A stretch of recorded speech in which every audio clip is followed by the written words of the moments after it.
All right, everyone. Welcome to our Wednesday night broadcast of the IWM Cup Series. Thanks for joining tonight on the IWM Broadcast Network. I'm Rick Souza here in the booth with Noah Evans for tonight's Great American Getaway 200 here at Pocono.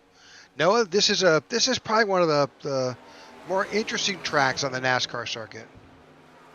Yeah, interesting is, I think, the best way to describe it. It's the tricky triangle is it's no turn four, or if you're one of those people, you say it has 6 turns, which obviously we all know is incorrect. Pocono is a really fun racetrack. It races, it goes from super speedway to short track pretty quickly going into the corners here. A lot of room for errors here. You really have to be careful around here. This isn't a track where you can just go and be good at immediately. It takes a lot of practice to get to where you can run Pocono efficiently. Absolutely. This track is pretty interesting. It was designed by two-time Indianapolis winner Roger Ward. Each turn is different. And interestingly enough, he modeled each turn after a classic track. So turn one with the most amount of banking, that was after Trenton Speedway. Turn two, the tunnel turn, that is straight up Indianapolis with the relatively 8 to 9% banking. And finally, turn 3 is 6%, the flattest turn out of all. That's straight up the Milwaukee Mile. So really 3 different turns. It's basically doing a lap here challenges drivers and crew chiefs for sure. Yeah, that's what makes it so hard. It's completely different all the way around, and you see a lot of mistakes get made in one, especially on restarts. And late race in 3 and 4, you'll see a lot of guys stack up off of there. That flat track really that flat turn catches them off guard, and it's such a tough racetrack to figure out. But if you can figure out Pocono, you can race pretty much anywhere. It's one of those kinds of racetracks, and we're looking forward to a good race tonight. All right, here's the tail of the tape for tonight's event. Pocono being 2.51 miles. Go ahead, take it away, Noah. Yeah, it's a pretty long racetrack for what we're usually used to. Not quite a super speedway, but it is one of the longer tracks on the Cup Series schedule. A little bit longer than Talladega. Really cool track temp here today, only 85 degrees, so we're not looking at a too hot racetrack here tonight. 3 sets of tires. Stage break will be on lap 24. As we are running not as much as the Cup Series usually runs. 75% fuel limit as usual. Keys to tonight's race, fuel management. We saw it this past race. I mean, Christopher Bell pretty much had this race won before he had to come down pit road and pit for fuel, letting Denny Hamlin get the win. So you've got to watch your fuel and your fuel gauge. Long run speed. This isn't a track where you'll see a lot of cautions usually. You may see 1 or 2 big wrecks, but after that, it's pretty much a run to the end, and you've got to be able to save your tires long enough to where you can just run and keep running and maximizing your opportunities. This is not a very easy track to pass that. You got 3 corners, 3 straightaways to do it, and usually you'll see a lot of these passes coming in off the corners.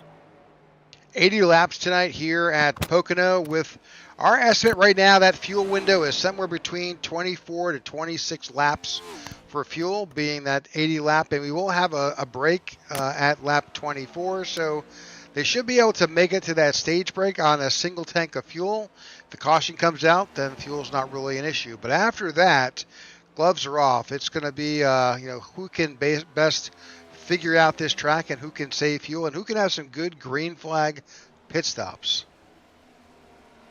It's going to be fun, and as usual, up at the top of the practice board, we have 10 seconds to go. It's Kyle Smalley topping the charts, Andrew Pileshi behind him, Nathan Carroll, Justin Lewis, Michael Anthony.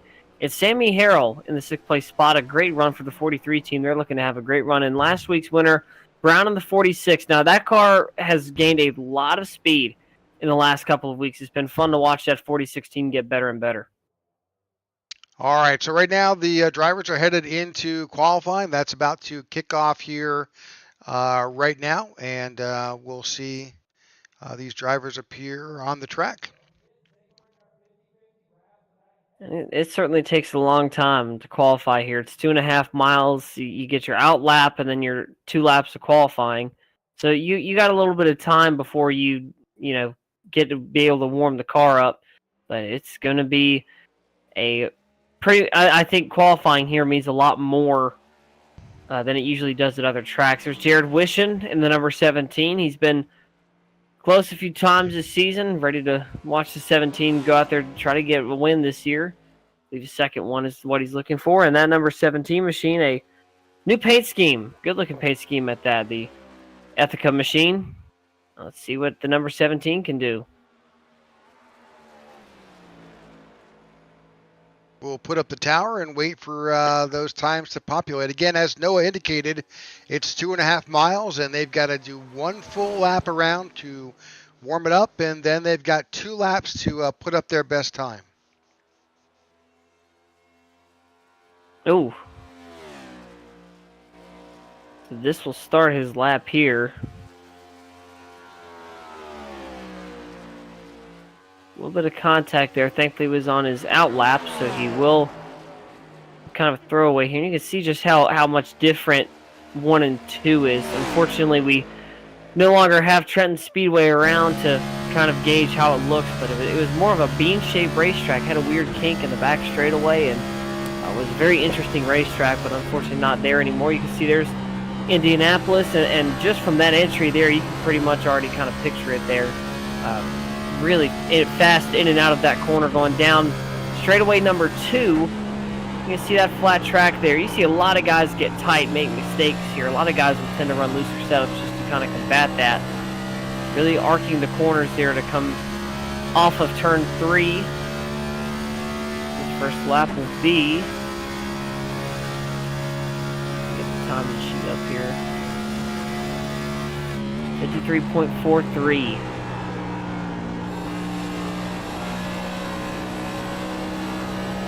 Interesting not using all the bottom there. Interesting.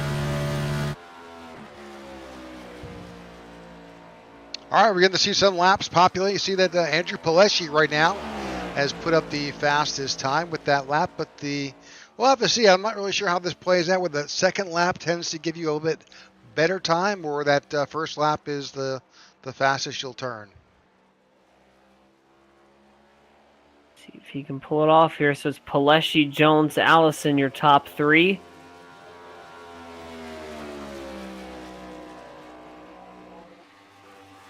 And Wishon will move up to 13th with that one. Nope. And a lot of those drivers usually going to chassis number 2 there after qualifying, but there is the number 23 machine. That's Chuck Van Scoyk in the Go Racing diecast. Number 23, and reminds me of the Root Mobile car from Bubba Wallace. I think that's actually what it's supposed to be a replica of. He's currently sitting in the 10th place spot and racing close to home from Levittown, Pennsylvania, his home track here of Pocono. He'll see if he can pull one off tonight. And we've seen a couple hometown winners this year. Saw one at Texas, one at Charlotte as well, and he will sit in the 11th spot. All right, looking around, see who has yet to qualify. There's Luke Bullard in the 3. He's out there right now, currently has yet to put up a qualifying. He has put up one time. See if his second lap will help him out anymore. Right now he's sitting 27th.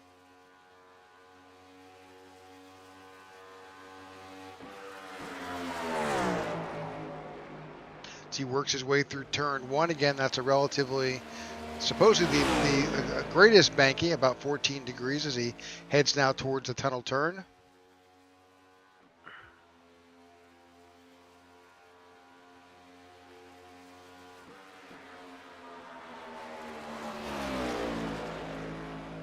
Takes that one relatively flat, eases his way through, not looking to, a lot of guys on qualifying. It's a long race. They've got plenty of time, plenty of laps. Passing is always a challenge here at Pocono. Oh, and yeah, it's really tough. And yeah, not a lot of time. You usually see those passes made off the corners. Not a lot of room to make it inside, but we are moving to the start of the Great American Getaway 200. All right, with that, we'll wait for drivers to come out and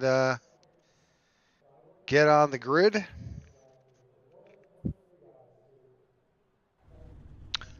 And there we have it. We should have the grid for you momentarily.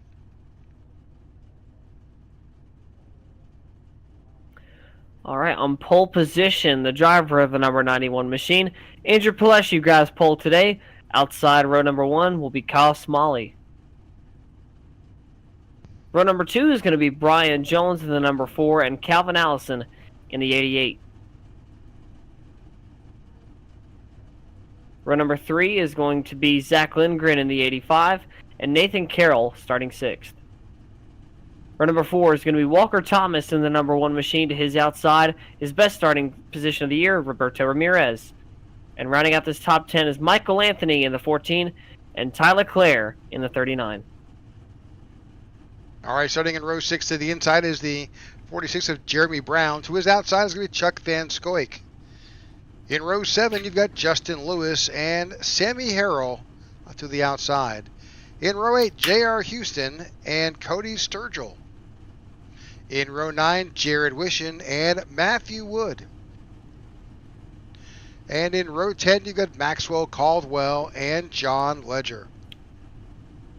Looking through the rest of this field is Maurice Burnett in 21st and Aaron Jackson in 22nd. Row number 12 is going to be Casey Herschel and Christoph Hall. Row 13 is Pete Tart in the 67 and Todd Merkel in the 2, 25th and 26th. Row 14 is going to be the number 3 machine of Luke Bullard, and his outside is Marco Berube in the 99. Running out the rest of this field is David Watts in 29th and Nathan Yarnell rounding out the rest of this field. All right, that's our grid for tonight as drivers get underway.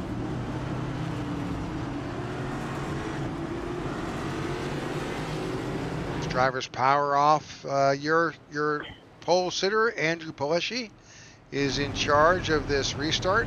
Well, the start, actually, not the restart. And a lot of these guys, not saying that they're dreading this race, but definitely this racetrack for sure. I mean, we have a really, you think about it, a really tough stretch of ovals, of tracks coming up. You go from here, which is one of the toughest tracks in the NASCAR Cup Series schedule. You go all the way across the coast to Coronado, then you head right back to Sonoma. So you have one of the toughest ovals in the sport and 2 road courses following it up. Absolutely. And Coronado is going to be a challenge. For sure. One of the longest and toughest road courses that'll be here. We are certainly looking forward to it.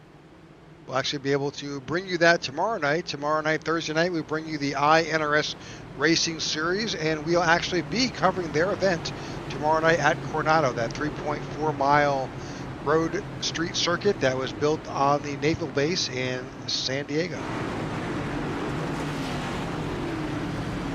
These cars are rounding turn 3 as we get ready to send them off for the Great American Getaway 200 here in the Pocono Mountains, the Catskill Mountains, ready to roar to life with the sound of V8 stock cars as they come down the front straightaway, and we are green, courtesy of Andrew Pileshi. Great start by Andrew Pileshi with Brian Jones right there to the inside. To the outside, Kyle Smalley as we go 3 wide into turn 1. You're going to see that a lot as wide as it is. Brian Jones going for a 3 wide for the lead, coming off of turn 1. And they are still, it looks like they form back up. We have another driver going for the lead. Kyle Smalley back in it. Now into turn 2, Kyle Smalley takes the lead to the outside. Andrew Pileshi is in second. Brian Jones sits in third. Calvin Allison right there for the challenge. The 85 of Zach Lindgren to his inside.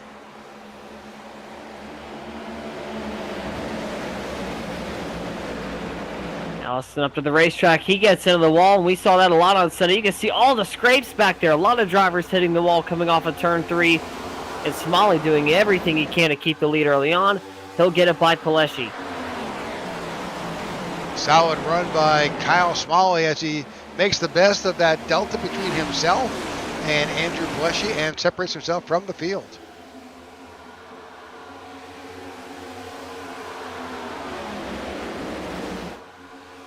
Heading on back with Calvin Allison's got himself in front of the 85 of Zach Lindgren. Now the battle is right there behind him with Walker Thomas.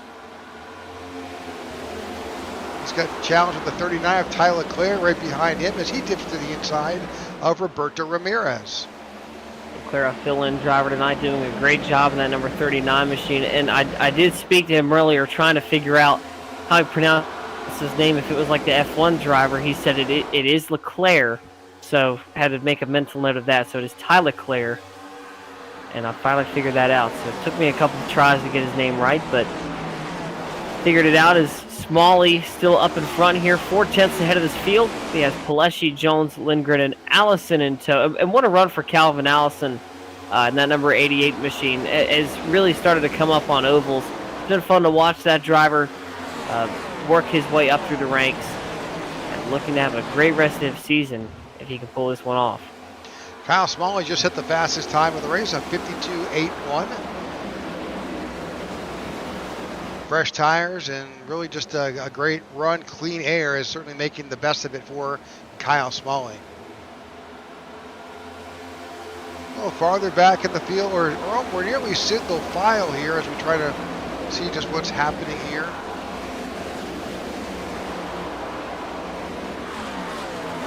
There's J.R. Houston, who was trying to get his way around. That Chuck Van Scoik slips under the 20. Looking back at the points as well, with that win last week, that moved Jeremy Brown up 2 spots from 10th to 8th. And Brian Jones now battling with Calvin Allison on the cut line, 16th and 17th. Both of those drivers moving down. So it's going to be a fun points battle this season. Allison sits at 270, and Brian Jones sitting at 260. Caution flag is out.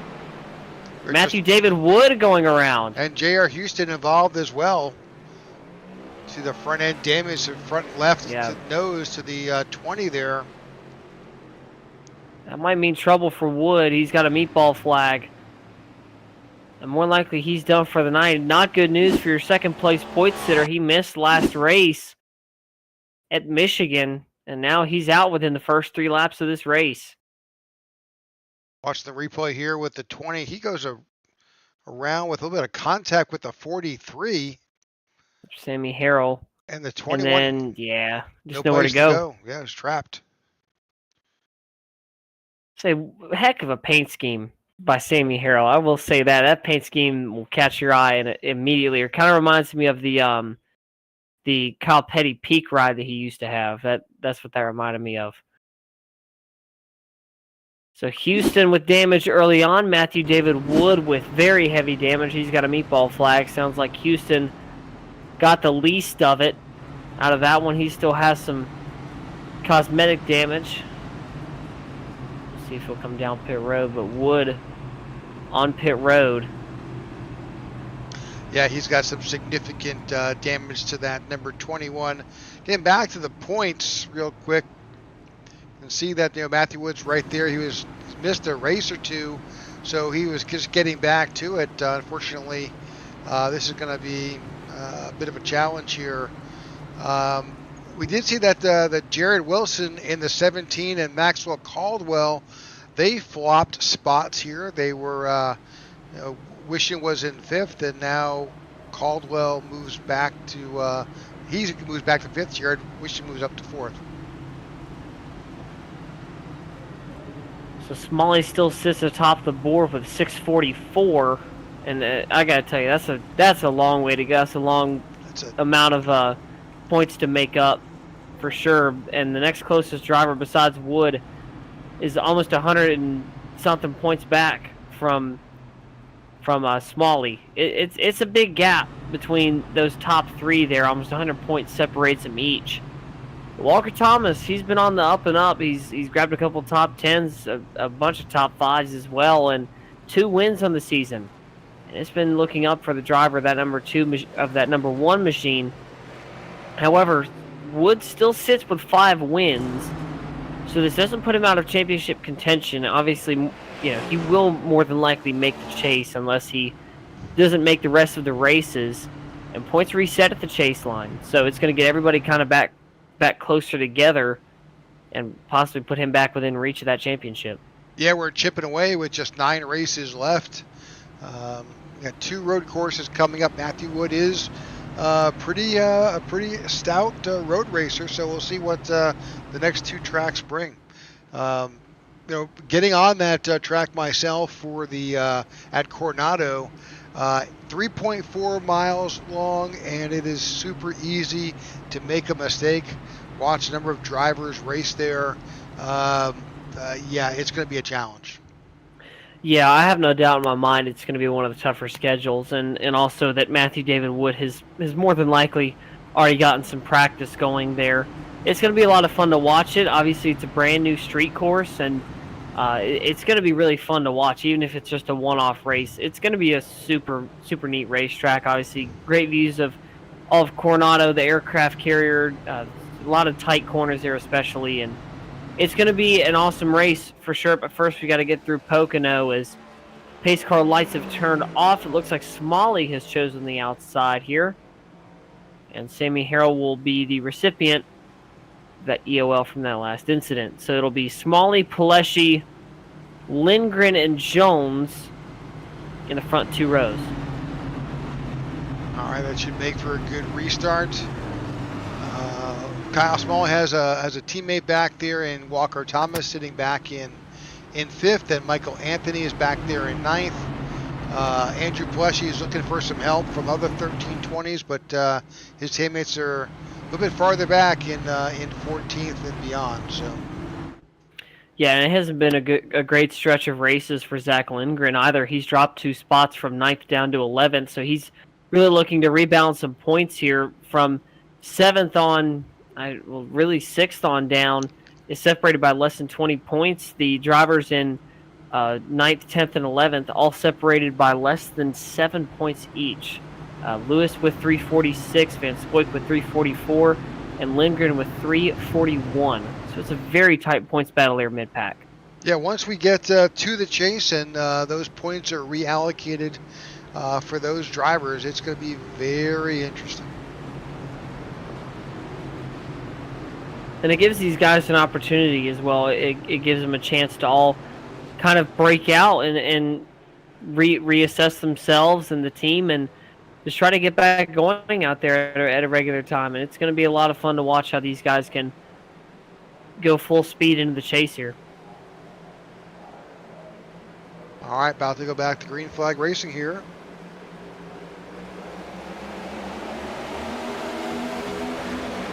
Back underway here at Pocono. A lot of shifting around early on here. Yeah, this is a really good opportunity to pick up a spot here. It's super hard as this, under green flag conditions to make a pass and to get in position. This is your greatest opportunity to pick up a spot or 2.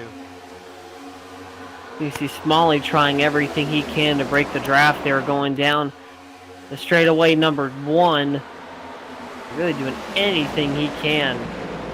See the 85 of Lindgren getting up under Paleschi there and battling for 2. That's exactly what Kyle Smalley likes to see in his rearview mirror, watching those drivers battle for position side by side.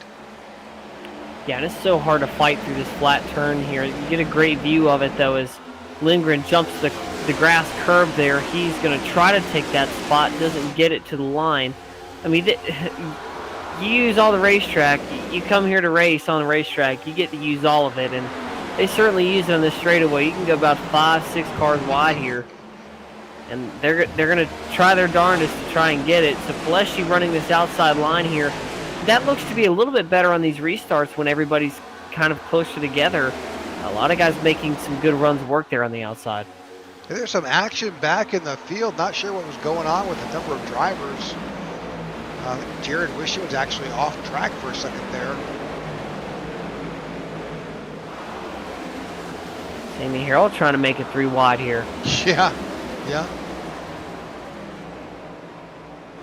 Think better of it. So there's Merkel and Yarnell currently in a battle. It's so hard to not get tight in turn number 3. It is really tough to try and race it, and you really just have to race the track and not the car. It's very dependent on how you're able to attack it. And 3 obviously being one of those more flat corners. proves a different challenge because you can't really go flat out through it like you can turn 2, and you can't really go hard into it like you can in 1. It's you're just kind of having to putter around through it and make sure the car can stay off nice. So there's Harold and Carroll. We see these two pretty much find each other pretty much every week. It's fun to watch these guys race together. But Yarnell in the 55 machine up in front of these two guys here. There he is with Todd Merkel, and that was a great battle we saw for a couple laps there. He's managed to pull away from him. He's another driver trying to make his way back into the chase. Currently only 13 points out from the chase cut line. He's sitting in 18th in points. He's got a little bit of a way to go. He's behind Allison and Jordan Weaver. John Ledger currently showing 17th. Up 3 positions from where he qualified. Right, the biggest mover is Pete Tart up here in the 67. Pete's up 11 positions. He qualified back in 25th. He's now up to 14th. Yeah, it's very unusual that you'll see Tart qualify back in the field. I mean, we pretty much say his name in the top 10 every week, and even if he doesn't find it, you know, he's going to find his way back up here and during the race, and he'll be having a home race next week when we go to San Diego. You can see the San Diego native, that number 67's ICAST fans machine. A little bit of a scrape with the wall there, but we've seen guys hitting that all night, and you know, at some point these guys have got to start reconsidering their entry, try to get off that wall, and that damage can stack up. Oh yeah. If you don't want to break that right side toe link, you're done for the night. And look at the weaving these guys are doing to try to break the draft in these corners. If you don't think Pocono's a super speedway style racetrack, think again. Look at how these guys are racing it. Yeah, anything you could do to break up that air to the guy behind you so he doesn't get a run or a draft off of you is what you need to do. We'll watch that from the in-car from Brian Jones here as we get back into this next lap.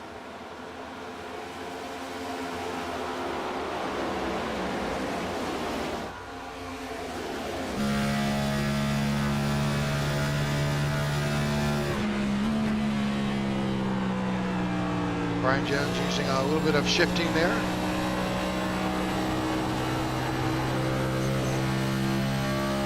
A bit of contact with the safer barrier.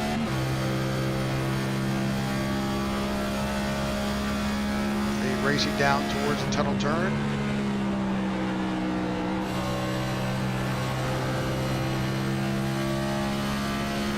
See the drivers in front as they try to break up that draft. Yeah, and Brian Jones has been one of these drivers that has really started to break out later on in the season. He's done a great job getting that number 4 into spots that he needs it to get, and you know, he's struggled early on in the season, but he seems to have found his stride now in that number 4 machine.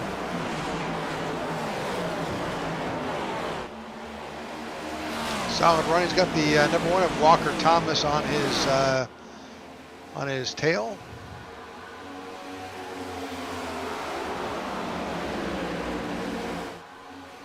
Oh, caution's out. Sammy Harrell involved, I think. Big stack up in the back there. That's a 3-car incident. Yeah, Luke Bullard also Luke Bullard involved as well. Yeah, I don't think 99 of Marco Berube is underway. He's got some significant damage and a meatball on the 99.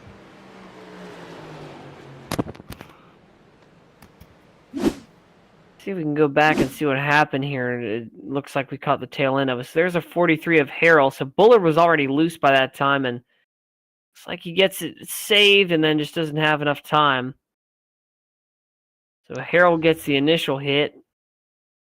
Bullard is still trying to save it. Yeah, he's still trying to save that car. He heads up the racetrack and hits the 43 again, and that takes Marco Berube around with him. Yeah, that was what I would think would be a minor little tap, but with these cars, all it takes is that one little spot. We'll watch that 99. Oh, that hit the left front.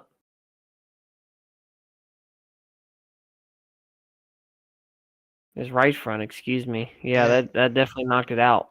I think you can actually see the right rear is no longer, he's damaged the suspension so badly on that right rear. That right rear Yep. is not turning.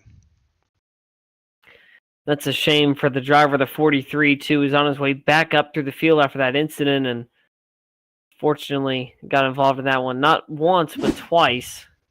So Harold will have to go in and fix some damage there. It is one of the good things about that this track is so long, being just over 2.5 miles. If you do need to get into the pits, you can get some repairs made for sure. Yeah, you got a lot of pace time to get done here, and it really is tough to try to get it to get fixed fast enough on tracks like Charlotte or Texas where it's not as big, but you're almost pacing for almost a minute here, seeing as long as it is. A few drivers made their way onto pit road. I think Jeremy Brown is on pit road, as well as Jared Wishin, Justin Lewis, Sammy Harrell from that incident.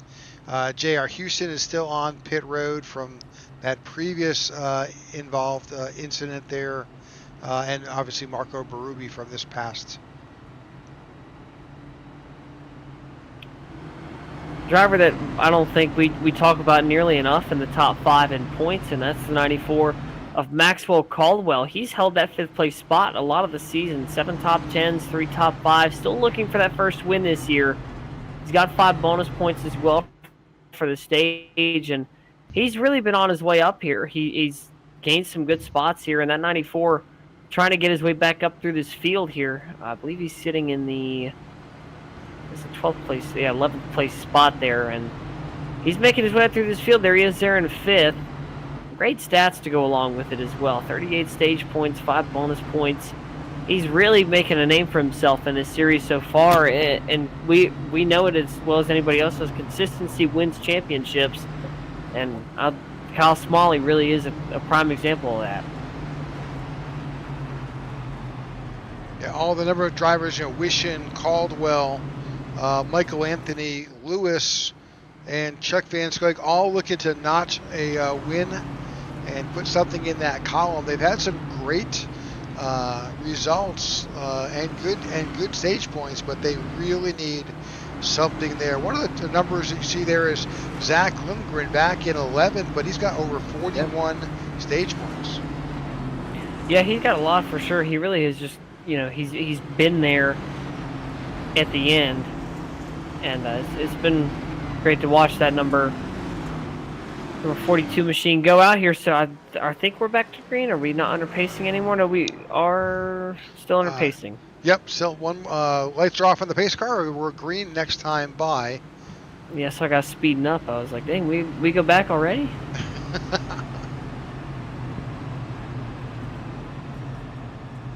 So we lap 17 of 80. We've got a stage break at lap 24. So we're just 6 laps away from our stage break.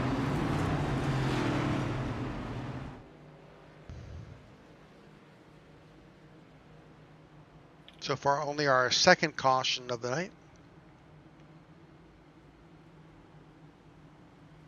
Yeah, and it's been eventful for sure, but thankfully these guys know that they can pretty much make it on fuel now. So we still have a couple laps to go till the stage break, about 7 or so to go. And we'll see if Smalley can keep holding on to this lead. He's been close a couple times. He'll lose it, but he gets it right back within about 2 laps. We'll have Andrew Palesci to the outside on this restart with Zach Lindgren and Brian Jones in row 2.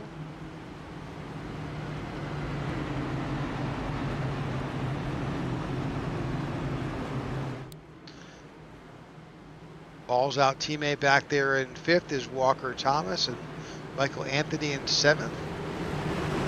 Andrew Palesci still looking for a little help. He's got Maxwell Caldwell up to 11th. That's his teammate. We know Elite's had a good season so far. Right now, Zach Lindgren is sitting in 3rd. Jeremy Brown, a part of that team as well, and they really have been on the up and up. As we go back to green, Kyle Smalley, you know how good he is in these restarts. He's going to grab that lead again. Try Try to run away with it, but don't count anybody out just yet. These cars really like the draft here at Pocono. A lot of action just behind him, door to door between Pilecki and Lindgren, as Smalley doesn't allow those guys to leverage his air. No, he is not giving them any sort of room to work with. He's going to try to let Pilecki chase him here best he can. Yeah, right behind them, Zach Lindgren and Brian Jones are door to door.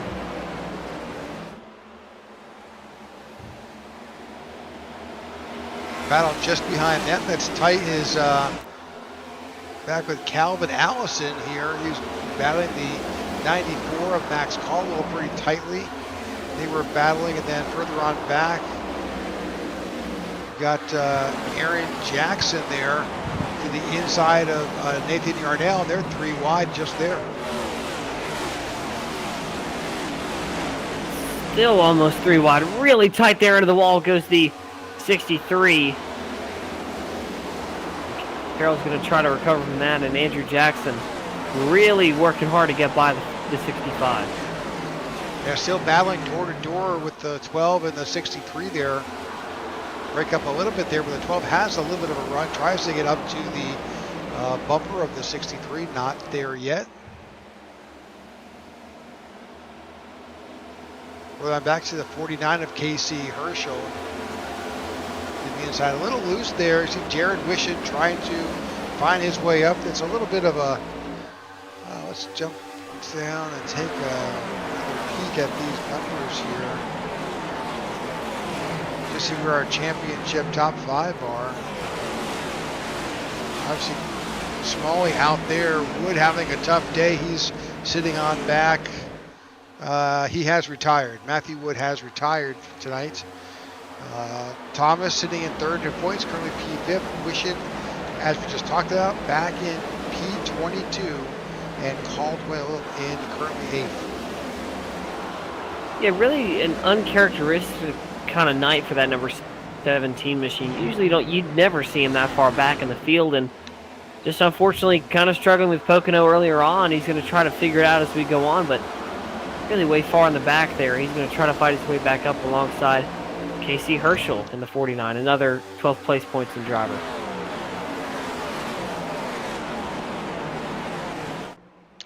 Back up front, 4 laps to go before the stage.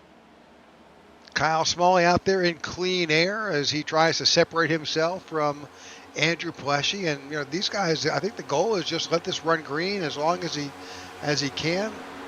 The restarts keeps the field off his tail, and once we have one green flag restart, that's really going to stretch this field out. There's 30 drivers here on this 2.5 mile track.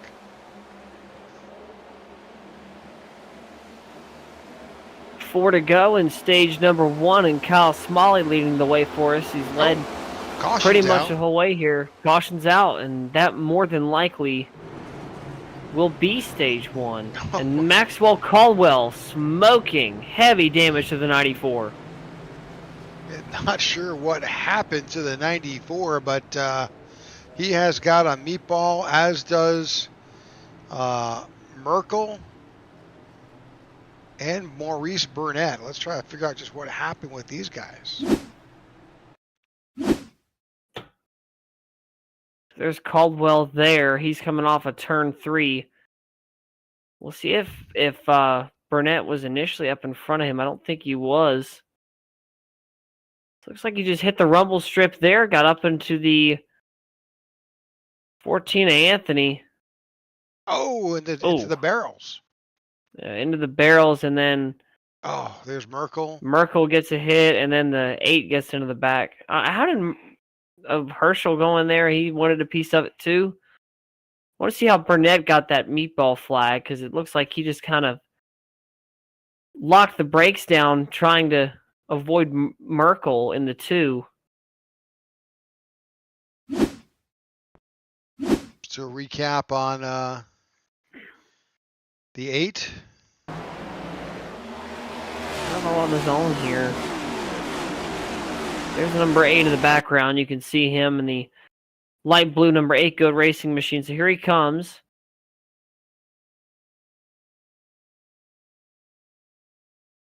And he gets into Merkel there. So more than likely oh yeah, left front toe is completely gone. Yeah, he's definitely got some major suspension damage.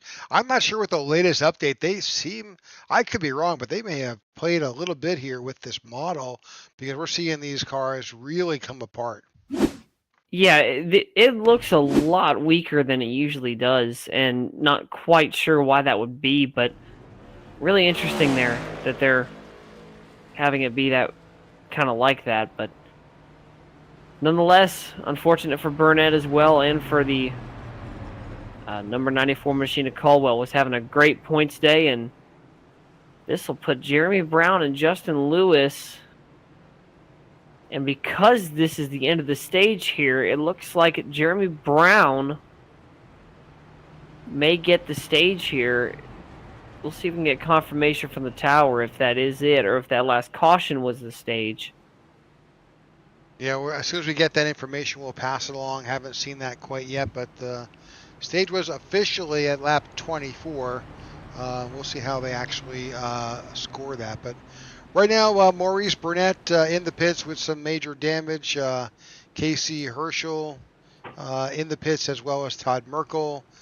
J.R. Houston there as well. All those guys from that last incident. J.R. Houston trying to get repaired from that earlier incident. Number of drivers have retired. Unfortunately, the 94 of Maxwell Caldwell has hung it up. That was not the points night he was hoping for. Maurice Burnett is done. Luke Bullard and Matthew Wood, all 4 drivers out.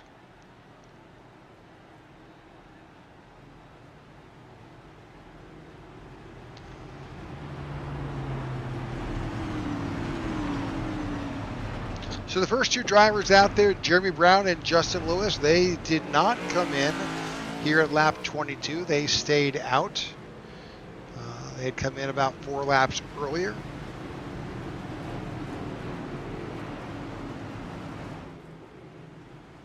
It's like they may get this stage win after all. Let's see if that gamble will pay off. And we've said it before, points are points. Take them where you can get them. Yep. We'll wait for admin to give us the details.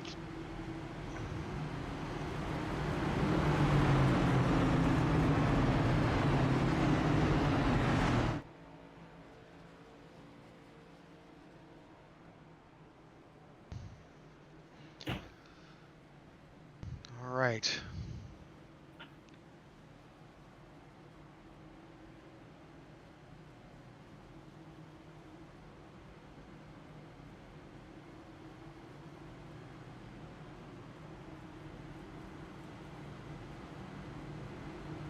Getting some clarification from the tower as to how this stage will function as the lights are off on the pace car coming through the tunnel turn as we head back to green. Gearing up to hopefully be a little bit calmer through the rest of this race.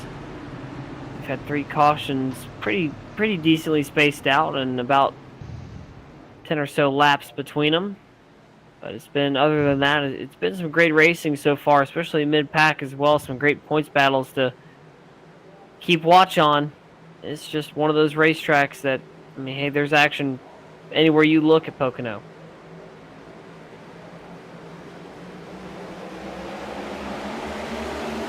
All right, back underway here. Green flag flies. Justin Lewis noses out and has the lead, but he's at the 46 of Jeremy Brown.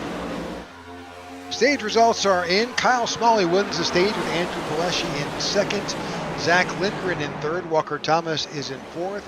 Brian Jones is in fifth with Michael Anthony in sixth. Ty Leclerc is in, it's not numbered, is in seventh. Roberto Ramirez in eighth. Calvin Allison in ninth. And Chuck Van Scoik picks up the final stage point for P10. Caution's out again. Brian Jones going around. Yeah, Brian Jones involved. He jumped to the and Cody Sturgill involved. Looks like Brown may have just went around for a solo spin here.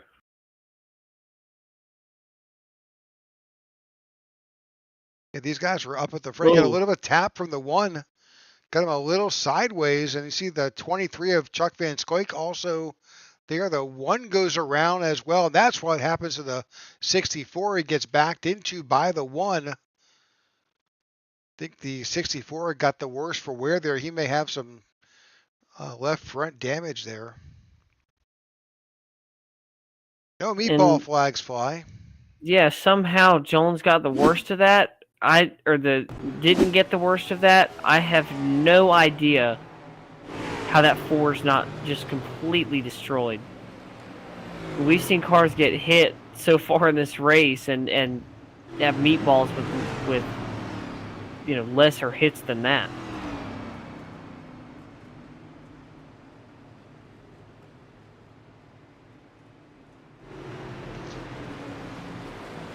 All right, that's our fourth caution of the night so far. Lap 26 here on our way to 80. It's like a little bit of a dance between the 1 and the 4. Unfortunately, that brought in, caught the 64. He's got some damage. The 64 is in the pits trying to figure out just how to get that car back in the race.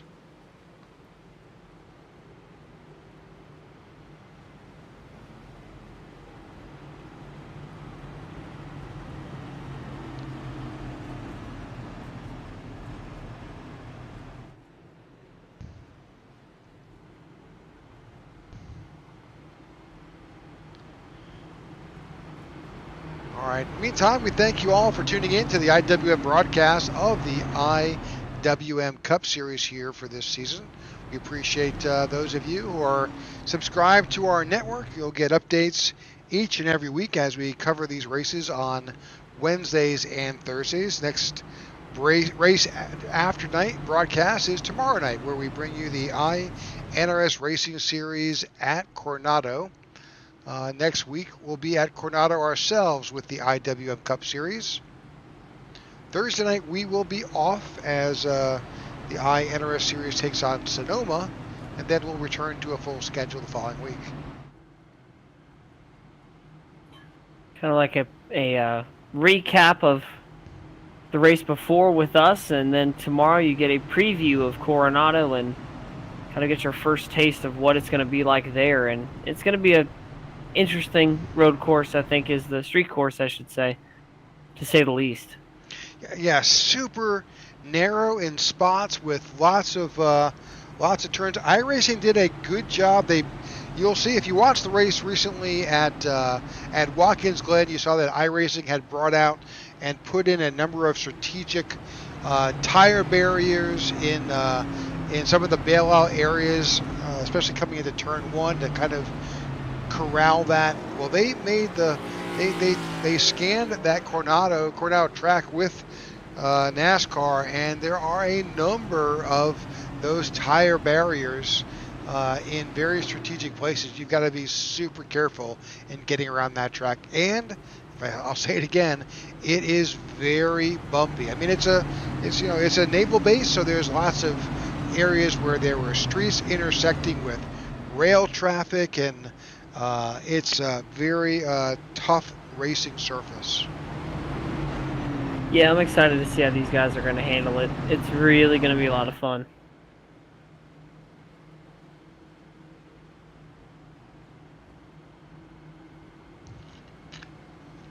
I really feel it's going to be a battle it's about attrition there. It's all about survival. I wouldn't be shocked if you see names like SVG up in the front of that race for sure. It's going to be, I think, a road course master race. You're going to have to either have prior wins or success if you want to be able to win there.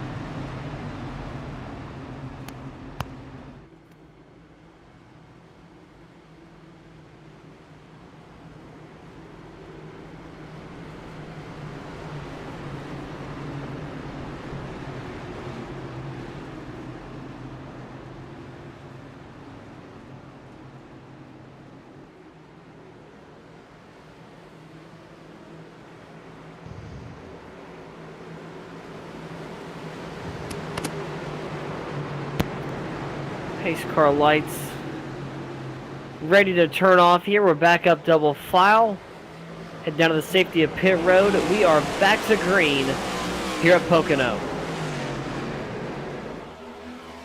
Good move by the 46 of Jeremy Brown. Moves his car out in front, but he's got the 51 running him down, sitting there right behind him as he's battling that second place position. 2 and 3 wide there for a second. Alessi up into the wall there. See the 46 jump out in front. Now we're a single file with Justin Lewis, Kyle Smalley, and Alessi. Zach Lindgren right behind there, as well as the 91 tries to find a way around the 51 and battle for third. Yeah, it's been weird these last couple of races. You've seen that 51 begin to struggle as the race goes on, and he really has done a great job early on in this race. Got a push there from the 85 of Lindgren, but Smalley really has worked on some of these races here. He grabbed the win a couple weeks ago and seemed to get that fire back in that number 51 machine. So Smalley looking to hopefully get another dominant win this season if he can get past the 7 and the 46 here. Solidly back there in third.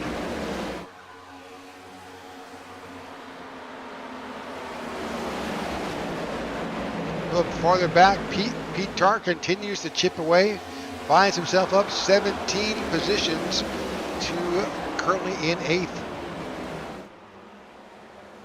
A great job in the number 67. He's currently battling the fill-in driver, the number 39. That's Tyler Clare. Don't look too far back. This is the 55 of Nathan Yarnell. He is up 20 spots. He started in 30th in last. He is now up to 10th.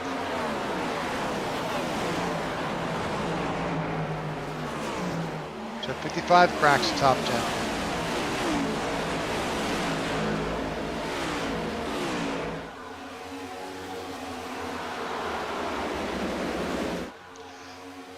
The 7 of Justin Lewis has got around the 46. We'll just go back and try to figure out just where that happened.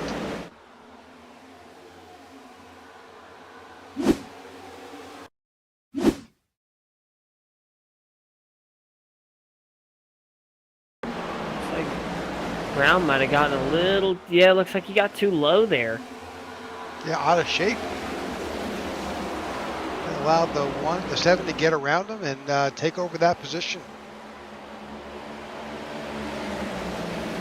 If anybody's been needing a good run, it's that number 7 of Lewis. He really has been having to fight to get some good finishes, and fortunately he's running up front now. He's going to try to grab some good points here, see if he can come out of it plus on the points. Yep, good run for the 7. 2 spots. He was 11th in points. He moves up to 9th in that very tight points battle between him, Michael Anthony, and Jeremy Brown.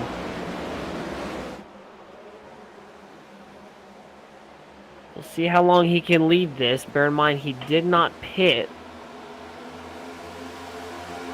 A little bit older tires and a little bit less fuel than he'd like to have in there.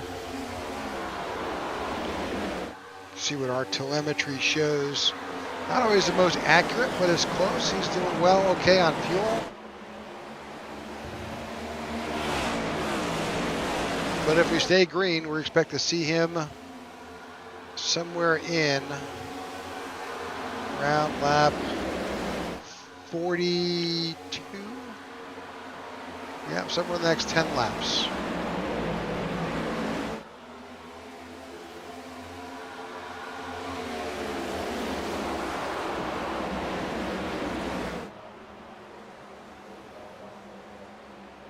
To go on board with Justin Lewis and see just how he's managing. He's out in clean air, how he's running.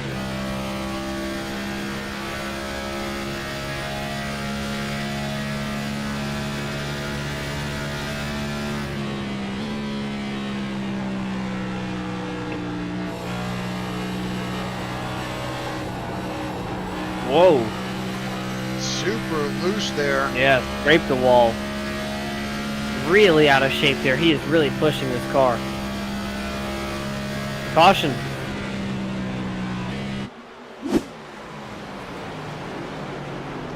Big stack up on the back straightaway.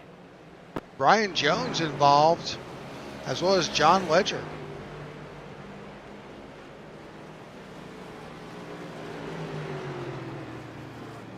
And that looks like Casey Herschel as well, somehow also involved. Let's go back and see what we can see.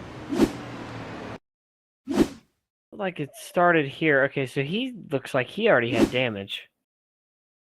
Because it happens.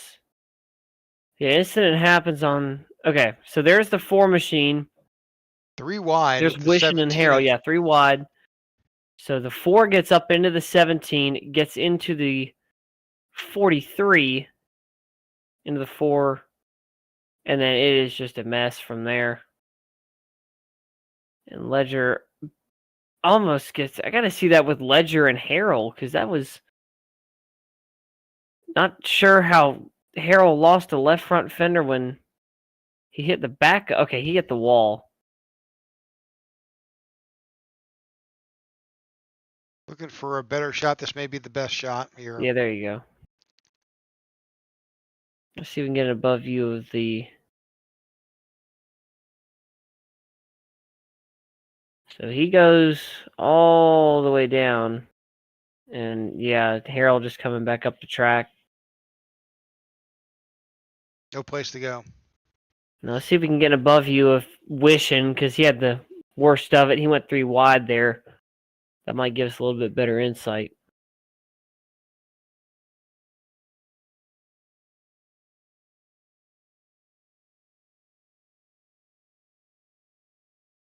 So right there.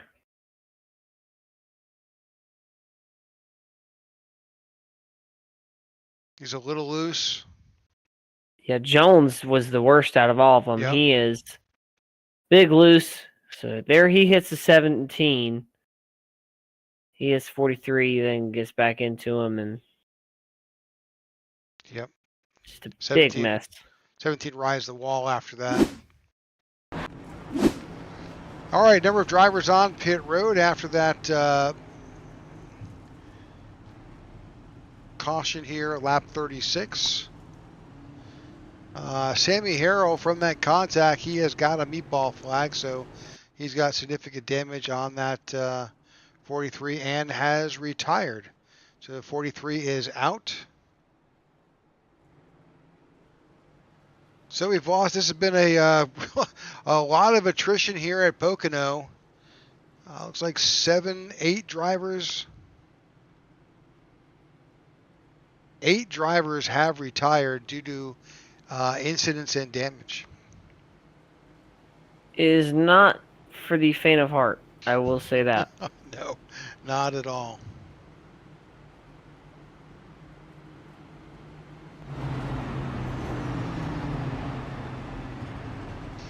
All right, let's go see what. Let's go ahead and grab Justin Lewis here real quick. Sure. Justin, how's it going out there? We're hanging out.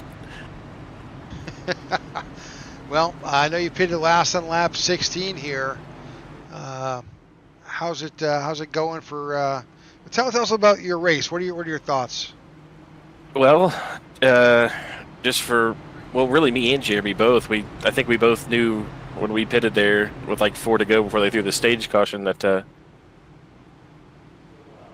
But when we threw that stage caution, it was only a 3-lap difference from those guys to us. So, and I saved my stuff back there with Jeremy. So we, not being teammates, had the same idea, and essentially got us up front. And I think that's going to be a good call here. If we could just match like another caution here soon before we had to pit under green, we're going to be in good shape. But hopefully we can hang on. I got really nasty weather coming within the hour, so I'm hoping I can make it. I told Elliot to tell you guys that if somehow I can maintain this and finally win one of these point races, I need that first interview quickly.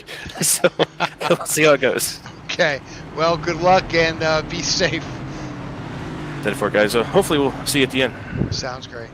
All right, that's Justin Lewis out there in front, and as it is with sim racing, all these drivers scattered across the country. You just never know. Mother Nature may have something in store. We know that there is a front moving through. I think we're expected to get some fairly challenging weather here in the Carolinas over the next few days. Yeah, I would not be super happy if it just happened to rain this weekend. I have broadcasting at Wake County Friday, and then Hank Williams Jr. Saturday, as well as the Stanley Cup parade for the Hurricanes. So rain would not really be my friend this weekend. But sorry, dude. Of course, it picks the most eventful weekend for everything to happen. That's just weather here in the Carolinas. It's very. I mean, who knows? We could get snow next week for all we know. You just never know. All right, so Jeremy Brown, I guess Justin Lewis is in charge of this restart. I think he's in charge. See the 51 of. Ooh. He had gone into the pits there. Oh, just about hit the 46 there. Like he may have been taking an alternate path to get there, which. Yeah, that was interesting. But he's currently showing in third.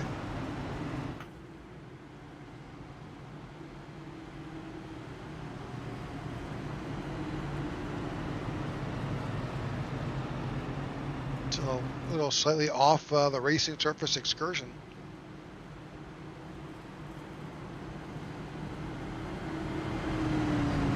All right, two drivers still in the pits, Jones and Casey Herschel. They're trying to get some repairs made to those cars before they come back out.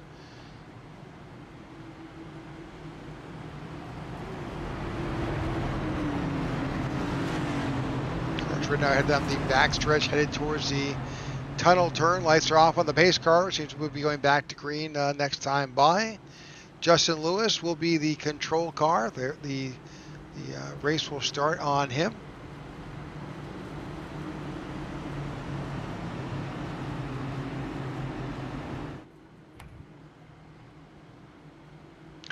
Now he has got his teammate behind him,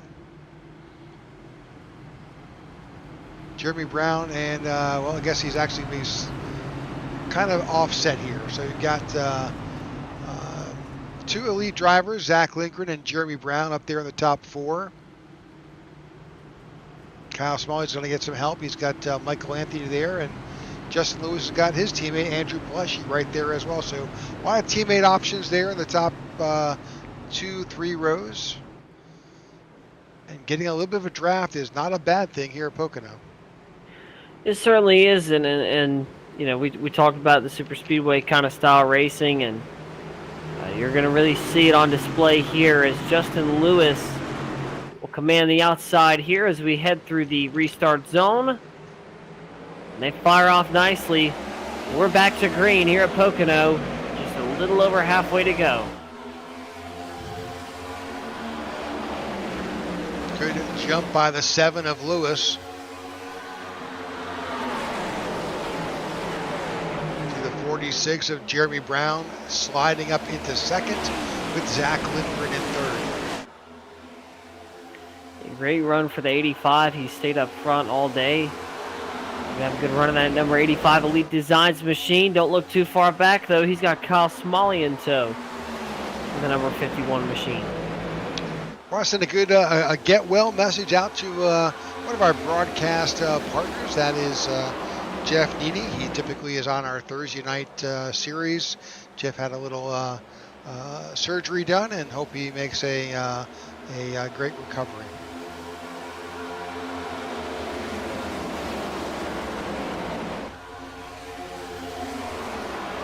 These wrecks have not deterred Brian Jones from still trying to make his way up through this field. He's currently in the 17th place spot. Back and forth through this field. He is not giving up just yet. Nope, he finds himself right in the thick of it. He's got the 898 of Christoph Hall right in front, but Jared Wishin is right there behind him.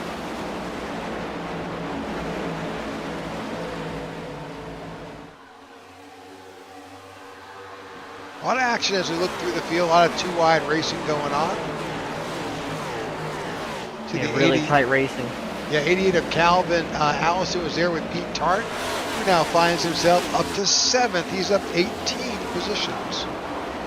Battle for the fourth place spot going on here. Michael Anthony and Kyle Smalley. Going down into turn 1. It'll be Smalley clearing the 14, who is now under fire from Andrew Pileshi.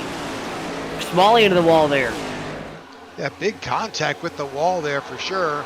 See the 67 duck under the 14 Big push. there.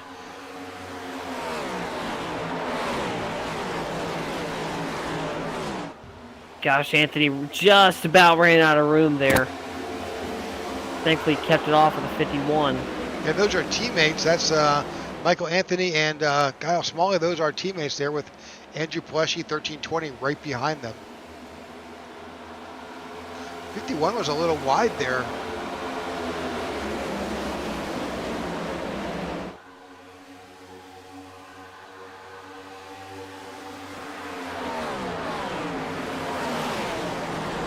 Again, Justin Lewis out in front. He did not come in. Of course, that caution probably helped a little bit.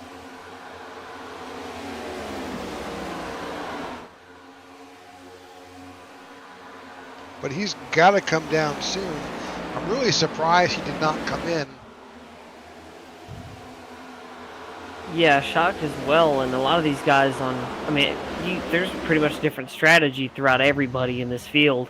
Well, big lock up there from the 25 of Ramirez in the back there. Just about lost control of the 25. He keeps it going.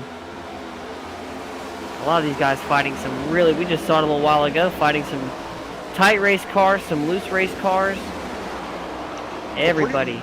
Pretty much the top 12 came in around lap 22. So they're on 20 plus lap old tires. If I go back to, say, Chuck Van Scoik here, look at his telemetry. You know, he's good on fuel, but obviously he's going to need to come in soon, sometime next 10 laps.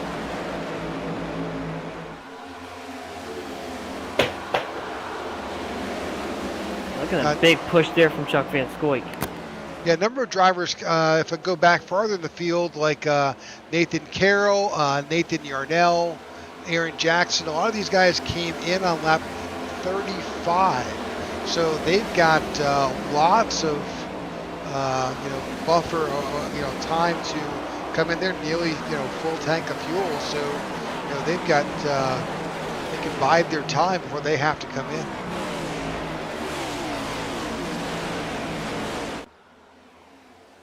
So just past the halfway point here with 44 laps complete.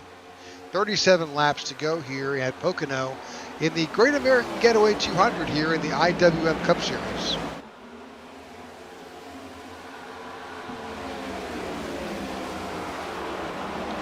So for your leaders, Smalley, Lewis, Jeremy Brown, and Andrew Pileshi.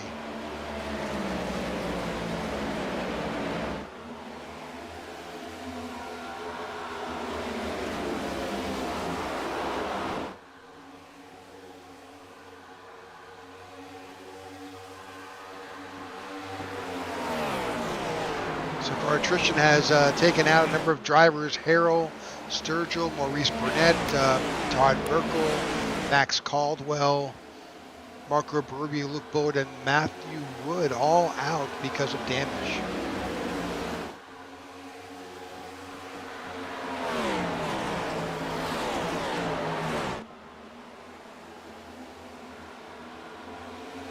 Well, Justin Lewis comes up a little bit of a gap, about half a second, over second place Jeremy Brown, who's battling Zach Lindgren for P2. Kyle Smalley a little bit farther back, and he's got Andrew Pileshi on his tail, followed by Michael Anthony.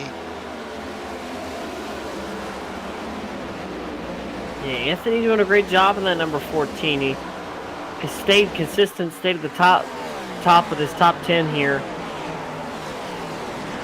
Good run for the Burlington native.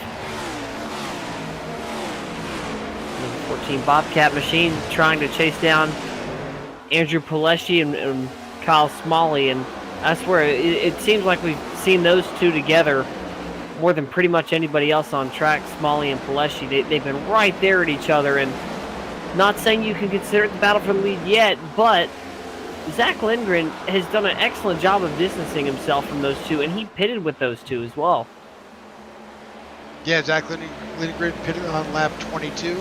But again, just Jeremy Brown and Justin Lewis both pitted on lap 16.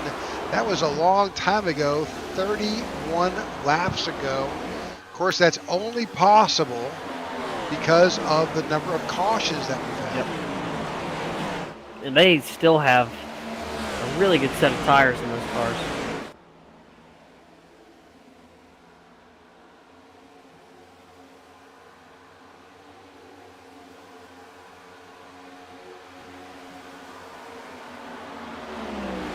Our estimates right now is that Lewis is in desperate need of fuel. We'll see at some point when he decides to pit. Of course, he may be saving at some point, but I don't know.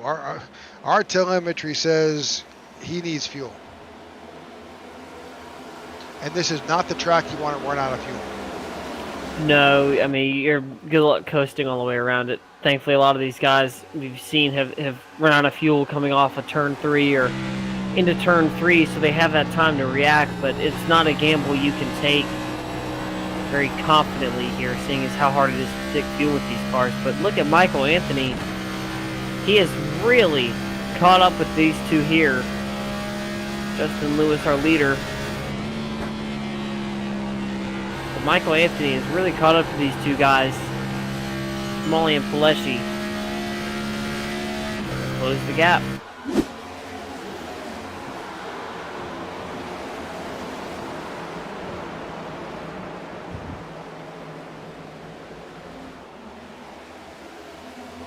Yeah, solid run by the number 14 driver.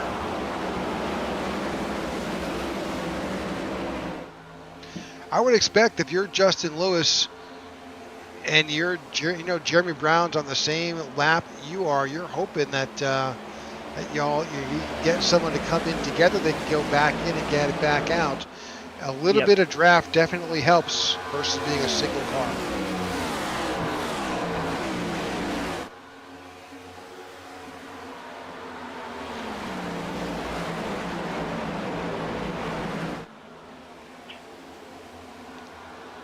I'm sure that number 7 is hoping for a caution to fly right about now.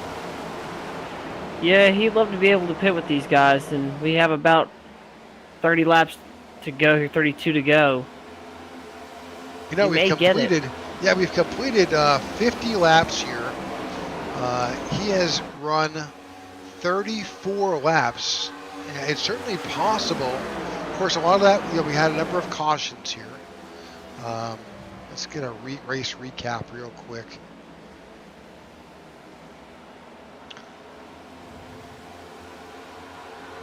So we ran 15 laps under caution. 5 cautions.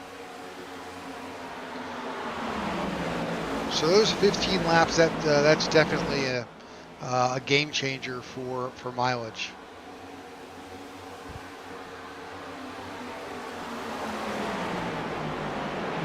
It's like Andrew Paleshi is getting around the 51 there to take over that 4th spot.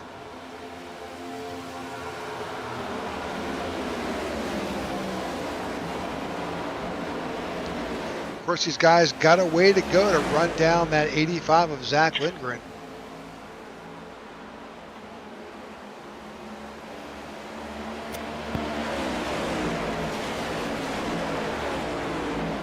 But my guess is that, Noah, that we're going to start to see these guys come in soon enough.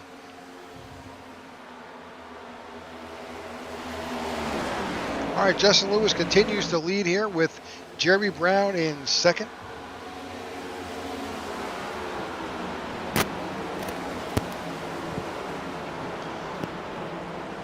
Zach Lindgren now takes over 2nd. And he is there hunting down that 7 of Justin Lewis. He gets around the 46 to take over second place. Looking at the way this race has gone so far with that 85, it's looking like his race to win here. He has been the better car most of the night, and he's got a really good shot to pull one off here. He is right there, getting a great run on the 7 there. Try and take away that position. Of course, again, Zach Lindgren came in on lap 22. So he's got just a little bit fresher, and he's making a challenge for the lead.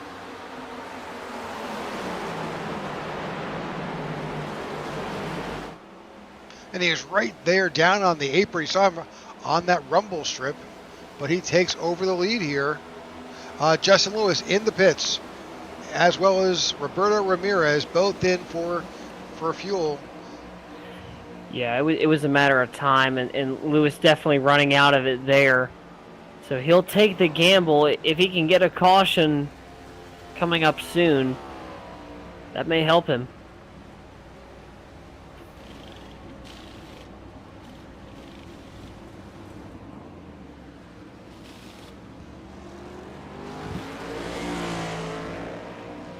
Driver on the move, Pete Tart, up to 6th now from 25th, and it has been a grind to get up there.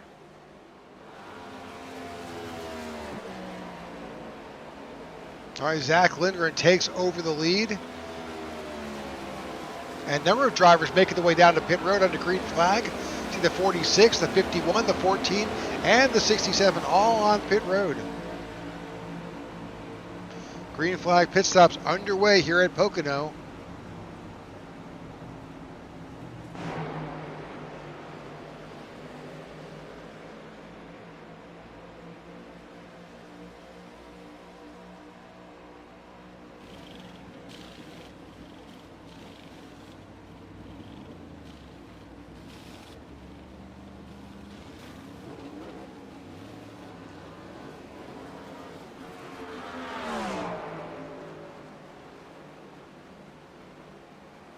Solid pit stops all around. A little bit long for a number of drivers here, but they're out. That was a 16-second pit stop for the 46. Andrew Pleshy and Tyler Clare also on pit road. So green flag pit stops are underway here. Black flag for Tyler Clare. Uh-oh. I'm assuming that's probably speeding on entry. Yeah, I would say so too. It is hard to slow down from that corner because you almost have to slow down mid-corner. We'll know better if they hold them in the pits. We'll keep an eye on that on his pit time. But Lindgren continues to lead here.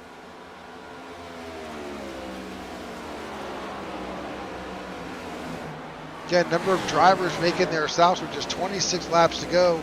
For a lot of drivers, this is their final pit stop. Here comes the leader, Lindgren, on pit road, as well as Chuck Van Scoik. So, looking at strategy here, you saw how long Lewis could go on his tires. He went about, what would you say, 34 laps, I think is the number you gave.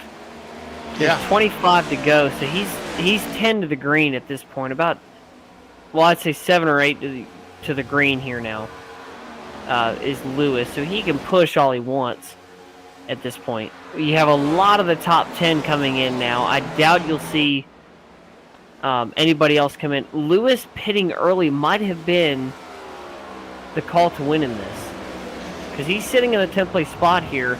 Lindgren and Van Scoik are on pit road. Thomas still has to come in. Carol Yarnell, Wishing, Jackson Hall. Yeah, everybody in Jones, front of Lewis has to come in one more time. But they came in last on lap 35. Oh, and caution's out. Zach Lindgren. Yeah. Which is really unfortunate. I'm guessing it was a case of spinning those cold tires.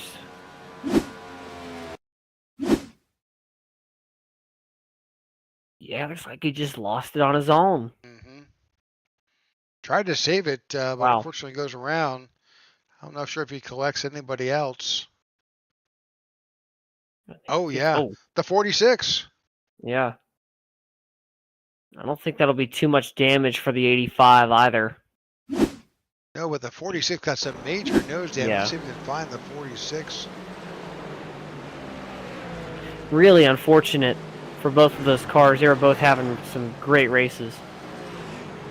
See some heavy nose damage on that 46.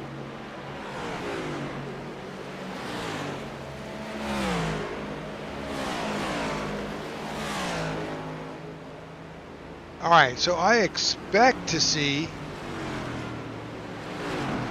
all those drivers who have not pitted. That's the top 7 on pit road, which would be their last stop of the day.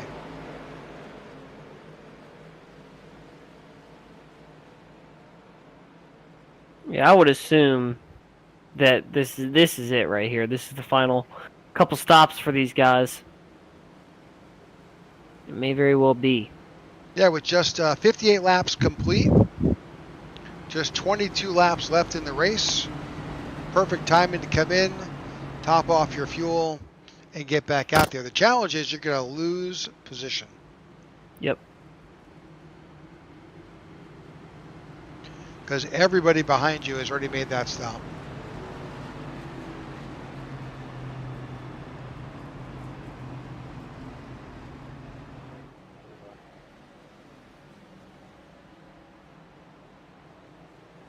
All right, again, we thank you for tuning in tonight to the IWM broadcast of the IWM Cup Series here at Pocono. You get an opportunity, go ahead and click that subscribe button and stay in touch with what's happening here on the IWM broadcast channel. We certainly would appreciate that.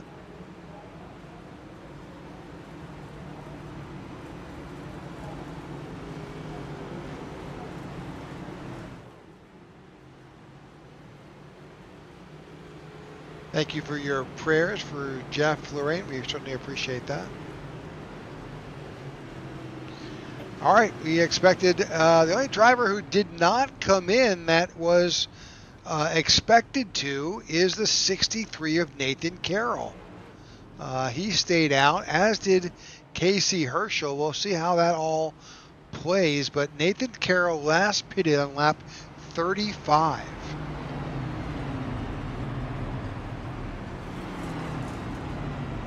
That is a gamble. Of course, you got to take a risk,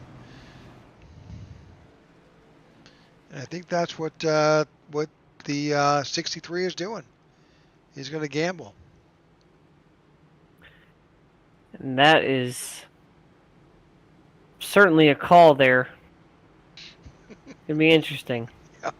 Yeah, I'm laughing because we have, this is not just for Nathan, but we've seen this with so many drivers. We'll sit up here in the booth and say, man, that was a terrible decision that they made by not coming in, and it turns out that was the smartest move of the night. So yeah, and I don't think it's a bad call. I think he certainly he might have the stuff. Who knows? I think he's certainly banking on a caution.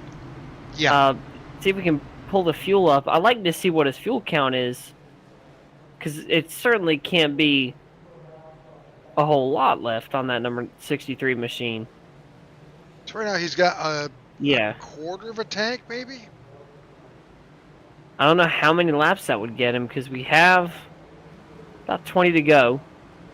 I think if they stay green, it's about 8 laps.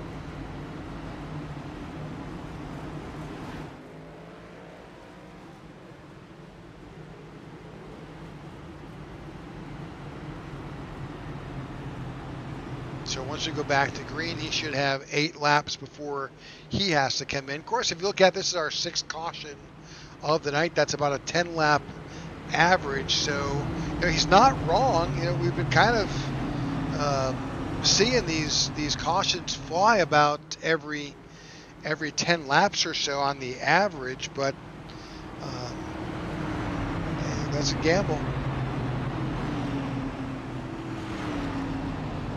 Well, the lights are off on the pace car. Nathan Carroll will be the control car. He'll have Justin Lewis, who finds himself up there, probably in the best position he can be in at this point.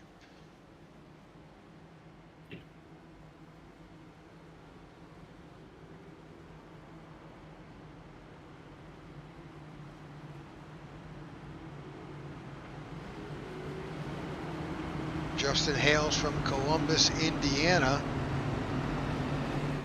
I'll try and just bring up a little bit of some weather information to see what he's looking at.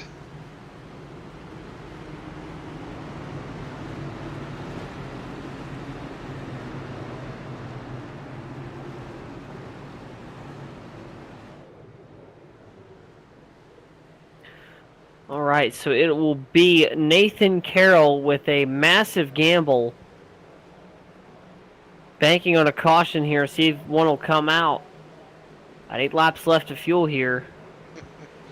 Columbus, Indiana is under a tornado warning.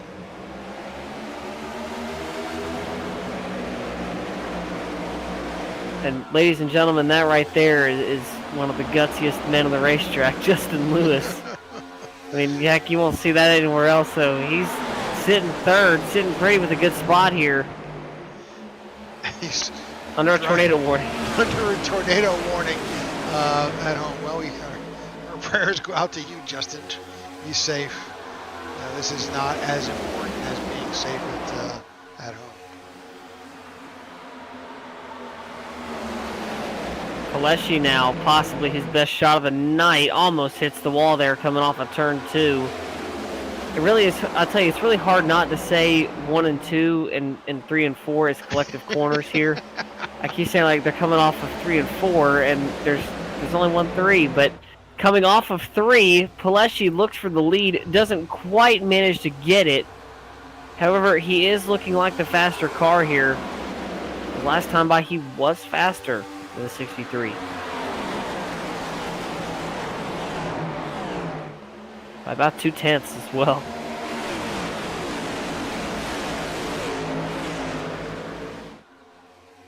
This battle for third here.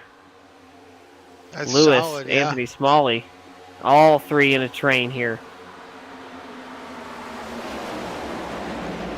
Oh, plus he got a little bit loose there. Nathan Carroll continues to put down the laps.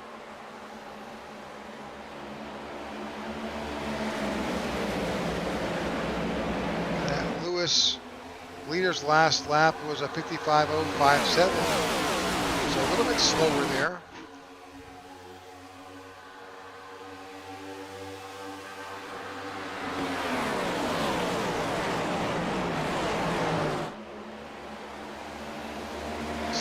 Continues to lead. Andrew Alessi right there on his tail. We're mostly single file back in the field, but right there you do see the 23 of Chuck Van Scoik to the inside of the 17 and the 1, trying to take over that position. That is for 7th.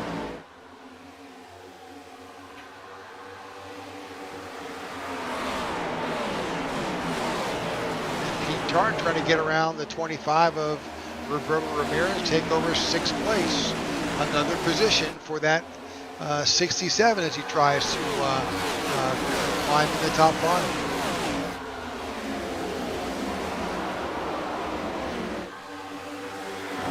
Heck of a race for Pete Tart, but even better for Roberto Ramirez, sitting in the 6th place spot. It's been a great night for him. Was almost involved in a couple incidents, but he finds himself now trying to hold on to the 6th place spot as he's under fire from Pete Tart. Look at this battle for third. It has just been back and forth between these two. Lewis now under fire from Smalley, still trying to hold him off. Barely clears of contact. Justin Lewis going around.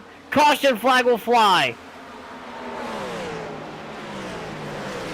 And that's not what the 7 wanted.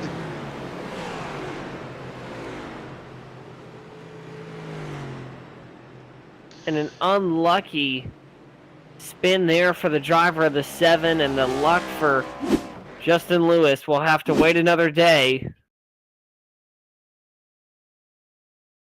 as he's got some heavy front end damage.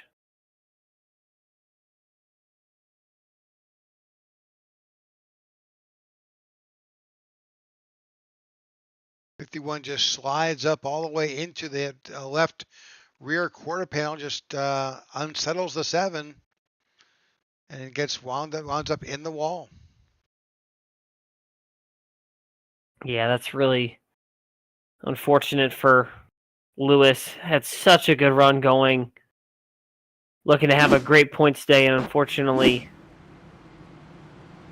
he'll succumb to the damage.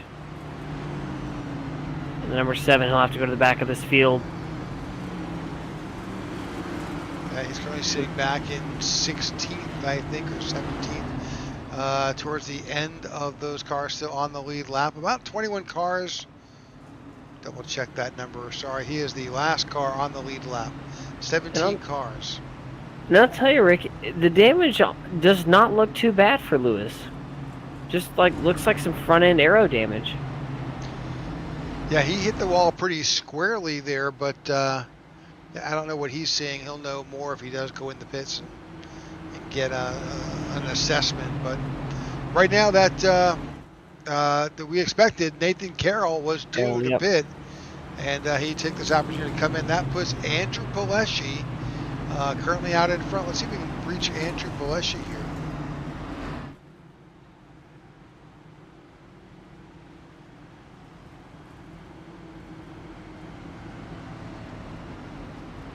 Hey, Andrew, got your ears on. Yes, sir. How's it going? Good. How are you? Well, I'm doing pretty good now. Well, yeah, we just saw that you saw that the 63 have to go down pit road. He was due for a stop. That puts you out there right now with just 14 laps to go. Yeah, I'm not going to try to jinx myself, but I like my chances a lot better than I did a lap ago. So we're going to go out here and try to give her hell and just keep her in the wind here. Well, good luck to you, and we'll keep our eye out. Hopefully talk to you later. That's the plan. Sounds good. All right, that's Andrew Palesci. He's out there leading right now and being charged with this restart. Unfortunately, his teammate was collected in that last incident and is currently sitting there back at the end of the longest line. Well, right now he's actually in the pits, trying to figure out just what kind of damage he's got on that number 7. But again, here at Pocono, you got a little bit of time. You can get this damage. You got a few more seconds to get damage repaired. That's for sure. As we come back around here, and Palesci obviously, that number 91 machine has a win this season. Won at the opening round at Daytona, looking to have another one added to his resume here, and almost looked like Smalley was coming down pit road there, so he will stay out. He'll choose the bottom here, unless she goes to the top, and obviously teammates choosing both the bottom there, so that'll put Roberto Ramirez up 2 rows. And Kyle Smalley now going to the back of this field. He'll receive the caution with Lewis and Smalley involved, so that pretty much is not what that 51 wanted to have happen. No, so but there was Michael Anthony up. Yeah, it was clearly, though, you saw in that replay that there was that responsibility falls on the 51.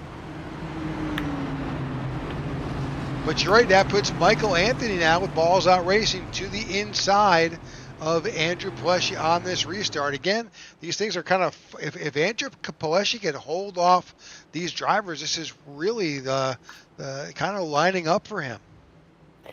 Yeah, somebody who hasn't gotten enough credit as well. They were in the back earlier on, and now you find them in the 6th place spot. That is Jared Wishen. I mean, we talked about him earlier. Wasn't looking like his day, but he's found himself back up there alongside Pete Tart in the 67 machine. Both of these drivers gridded up way back in the field. Tart in 25th, Wishen in 17th.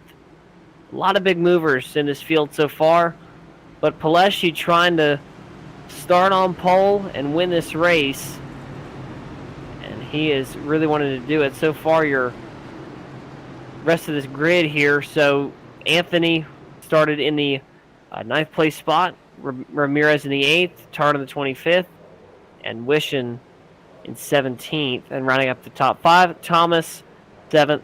He's in 7th right now. So we get ready to go back to green. Pace car lights are off. Paleshi, Anthony, and they'll send us back to green. What a jump by the 91. Really caught the 14 off guard. And black flag wound up waving for Justin Lewis and Kyle, not Justin Lewis, Kyle Smalley wound up with the black flag. Not sure what happened to him, but looks like that got cleared. He's in the back of the pack on this restart. Anthony into the wall there, so that's a big battle we're watching right now, as that puts Van Scoyk into the back as well. Big battle here for the top 5 spot. Van Scoyk just barely sliding in there with Jeremy Brown. Door-to-door action there. You see the 88 of Calvin Allison right there at the inside of 14 of Michael Anthony. Behind him, again, the 23 of Chuck Van Scoyk and the 17 of Wishin. 3 wide in the back for the 10th place spot. And let's give driver of the number 20 some love. J.R. Houston and the number 20 Trevor Project Machine had a really rough going early on in the race. I mean, you can attest to that. We saw 3 incidents that 20 machine was in. He now finds himself in a top 10 spot after starting 15th. Has been from the front to the back of this field about 2 or 3 times now. And he has a really, really good chance here of pulling out a good points day. A lot of battling here mid-pack, and drivers just battling back and forth. You see the 4 behind the 20 and the inside of 85 as the 85 tries to work his way back up.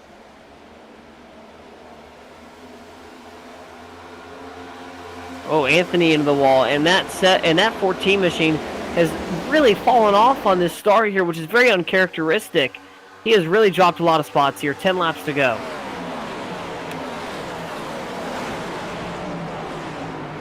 Andrew Paleshi up. Trouble. 4 involved. Caution flies. Brian Jones and J.R. Houston also involved.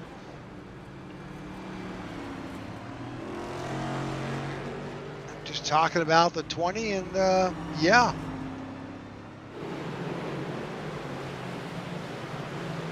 It's like that car just kind of broke out from under him. We saw that earlier. Unfortunately, Yep. I think that Christoph also has a meatball. Something happened to the 98. We'll watch that as part of this replay.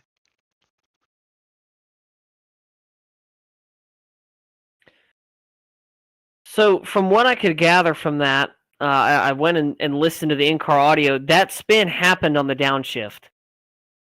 So if you've played iRacing before, even if you've driven an actual race car, you'll know that traction kind of shifts when you go into a lower gear.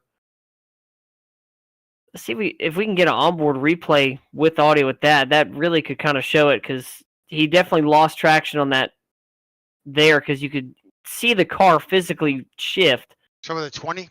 Of Houston, because you can hear him downshift, and that's when that car kind of brakes on him.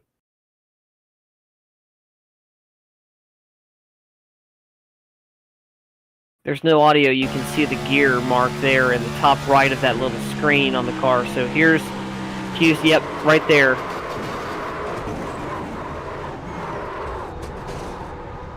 So go back and slow that down. You can see the right when he shifts to 4th is when that car loses it. So slow it. Yeah, right there.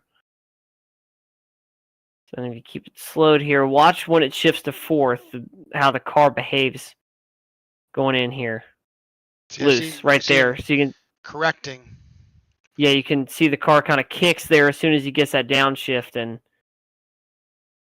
yeah, and looking at that chart, that's such a heartbreak too. You can see he was really climbing up through this field, and unfortunately, we'll have to settle again for another stop on pit road. And I think this is just about the whole field, pretty close to it, but everybody but the top 10 has come in. Yeah.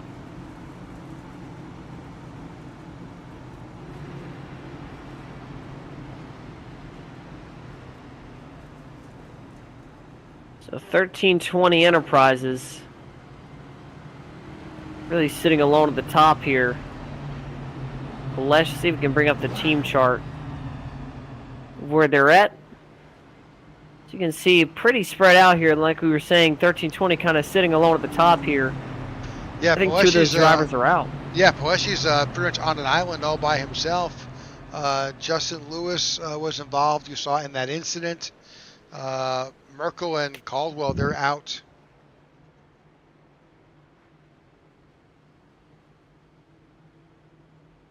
Lewis is back on pit road for getting some damage repaired from that earlier incident. Roberto Ramirez currently sitting in second. He's got a teammate with Calvin Allison in the top 5.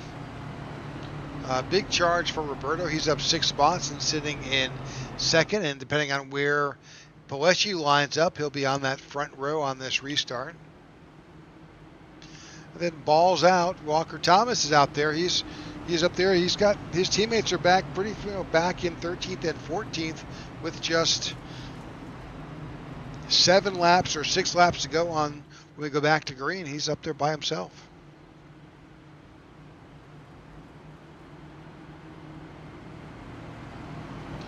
Pete Tart, again, we talked about his climb tonight. He's sitting in 4th. He's up 21 positions from the starting order. And then there's Calvin Allison, that's the top 5. He's currently sitting right there. We talked about him and Roberto Ramirez. So it should be a very interesting restart and really on how these last 6-7 laps go. Gonna be a fun one here. And Pocono, we saw it Sunday, always a shootout to the end here. You can never count out a good finish at Pocono. We've had some classic finishes here and some dominating wins for sure. Saw that with Denny Hamlin pulling off his 3rd in a row. But this is going to be an interesting restart here. Haven't seen these guys side by side yet this season.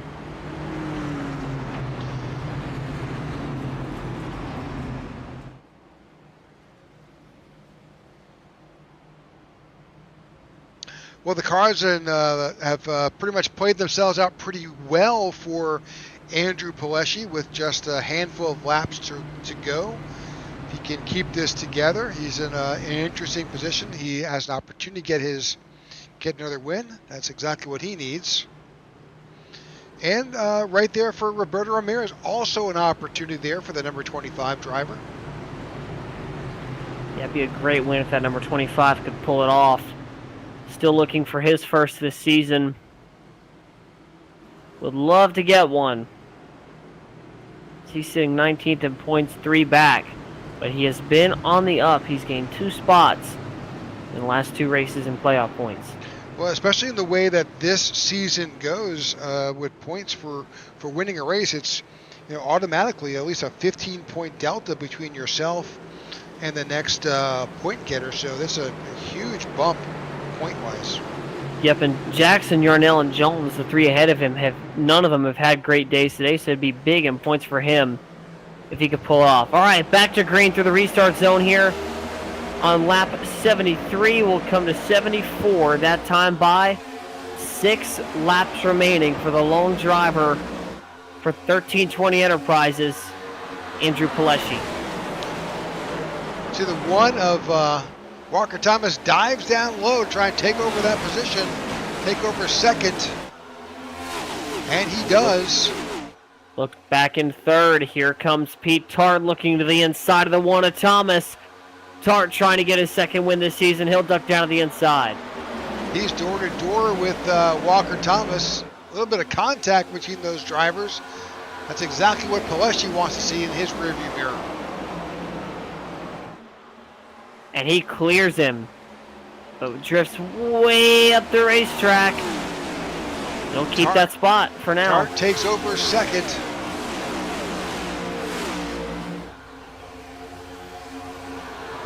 Also wanting to point out as well, we talked about him earlier for the gamble. Nathan Carroll has found himself in the 6th place spot. And what a run it's been for the driver of the 63.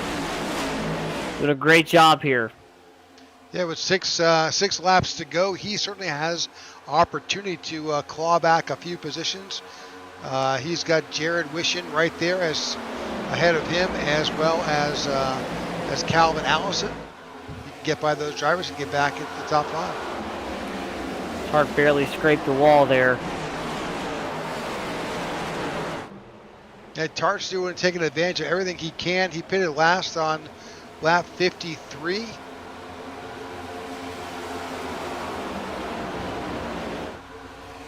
And just put up the fastest lap of the race here with a 52.57 as he tries to race down the leader. 5 laps to go here at Pocono in the Great American Getaway 200 here in the IWM Cup Series. Your leader, Andrew Paleschi, out in front, but he has got the 67 of Pete Tart on his bumper. You can bet your bottom dollar that 67 is going to throw everything he's got at him coming to 4 to go here.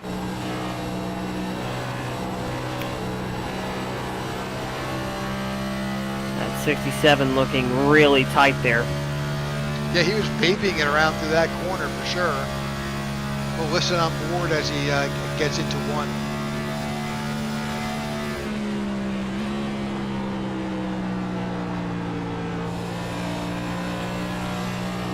So just looking through his windshield and listening to his car, you can tell he stayed out of the throttle longer than the 91 of Paleschi.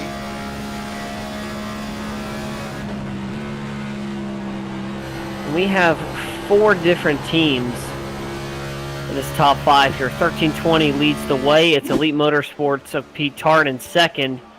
Balls Out Racing in third. That's Walker Thomas. And Misfit Mafia has Calvin Allison in the 5th place spot here.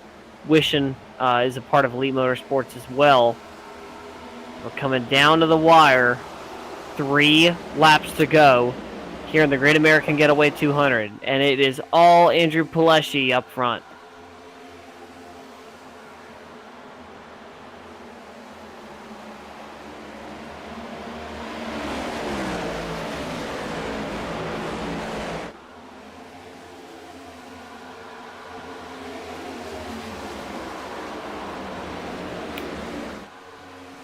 To go as they enter the tunnel turn. As Andrew Paleschi continues to hold off. Again, that 91 is hoping he sees no cautions. Nothing happens to his race car. He wants it all to be smooth and to continue. It's so hard to pass here at Pocono. Taking opportunities and just like that, J.R. Houston brings out a caution. For the 9th time tonight, the number 20 goes around. Not sure exactly what happened to 20, but that is not what the 91 wanted to see. It is unfortunately J.R. Houston and the terrible, awful, no good, very bad day, and it's been unfortunate for him. He's bounced back in a lot of these races. Almost, heck, he had a top 10 spot just a couple laps ago. Let's see what happened here between him and the 85. There's Zach Lindgren on the outside there. And looks like he just got loose under him. Yep.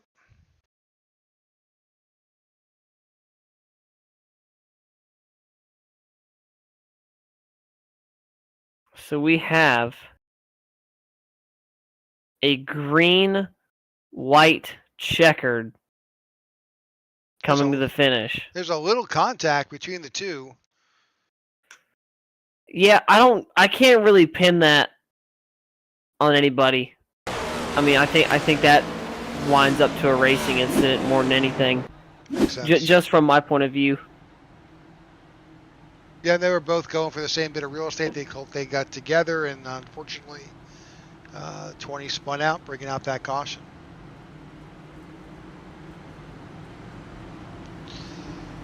All right, so with that,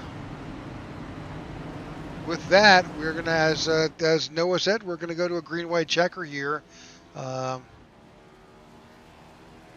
that's how we'll finish here at Pocono.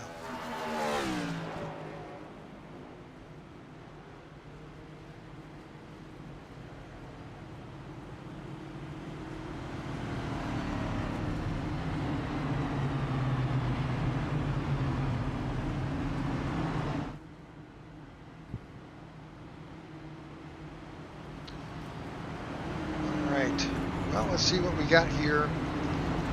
So we'll have Andrew Pleshy out in front. Pete Tart finds himself in second. He'll be starting. I'm guessing he'll take the.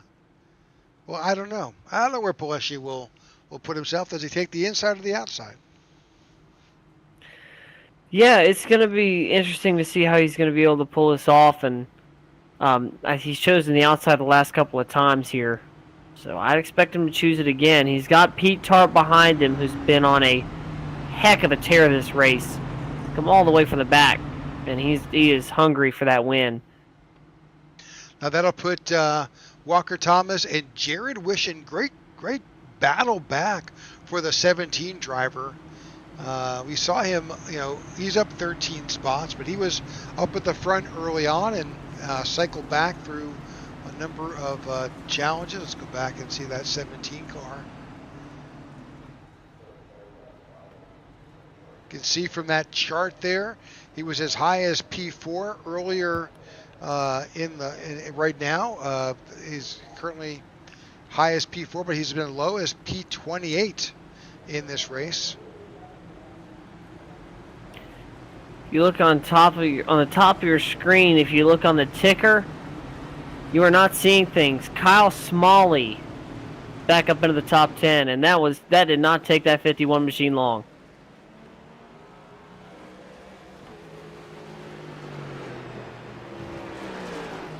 So green, white, checkered.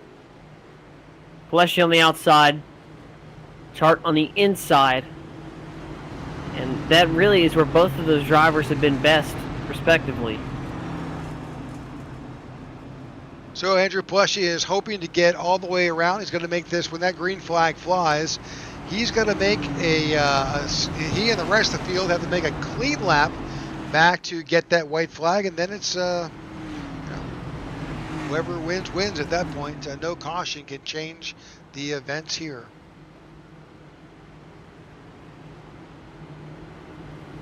Drivers are making their way towards a tunnel turn right now as the rest of the field is playing catch up.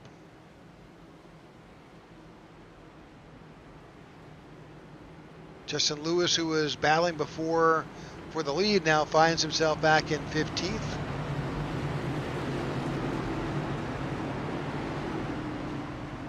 But our eyes are on that 91 for sure.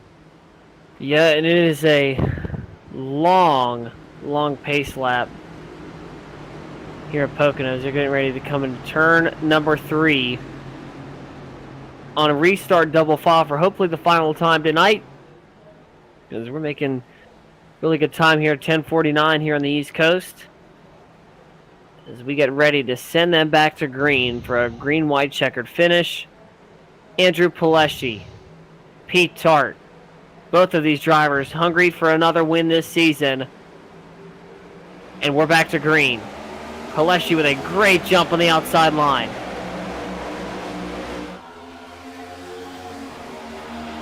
And what's unfortunate for Wishing is that's his teammate on the inside line, who really doesn't have a choice on how fast he gets into that turn, because he's got Walker Thomas in his way, but he gets to second, and now those teammates are both hooked up.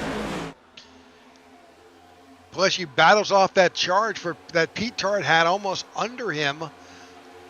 But now he's got to face those two Elite Motorsports drivers right there on his tail as he's looking and driving in his rearview mirror to hold off and block that driver of Pete Tart from coming around. All right, working their way to turn 3. Next time by will be the white flag will fly. And Pleshy getting ready to use everything he's got. Calvin Allison hard into the outside wall in the front straightaway. He'll lose a couple spots here, but the white flag will fly this time by, and a 2-car breakaway for the lead. Andrew Pleshy battles the 67 of Pete Tart here as they enter and they come out of turn 1. headed down towards the tunnel turn.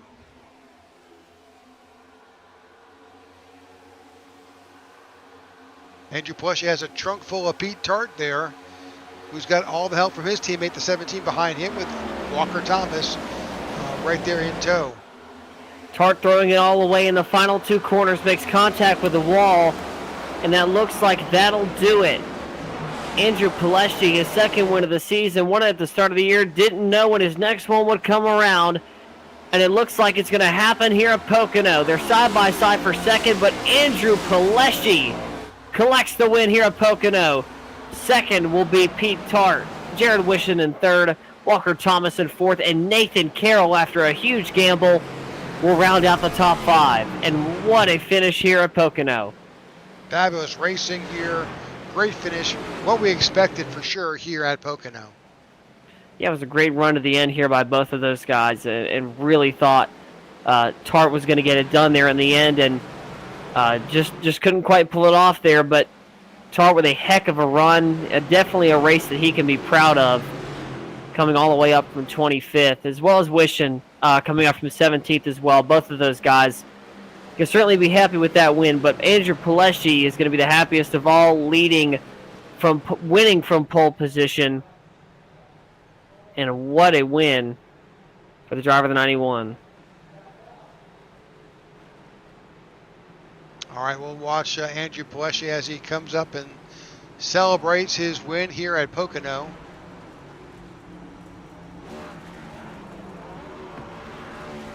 And burn it down, number 91. And what a win for Andrew Pileski. Pulled off a great one here, up and down through this field, but he for sure was the most stout one here. Stout when it counted, that's for darn sure. All right, let's get the results going for our race here tonight. Andrew Pileski will pull off tonight's win. Pete Tart will finish second. Jared Wishon in third. Walker Thomas fourth. Nathan Carroll fifth. Calvin Allison in sixth. Tyler Clare in seventh. Chuck Van Scoyth will finish eighth. Kyle Smalley with a great rebound. He'll finish ninth.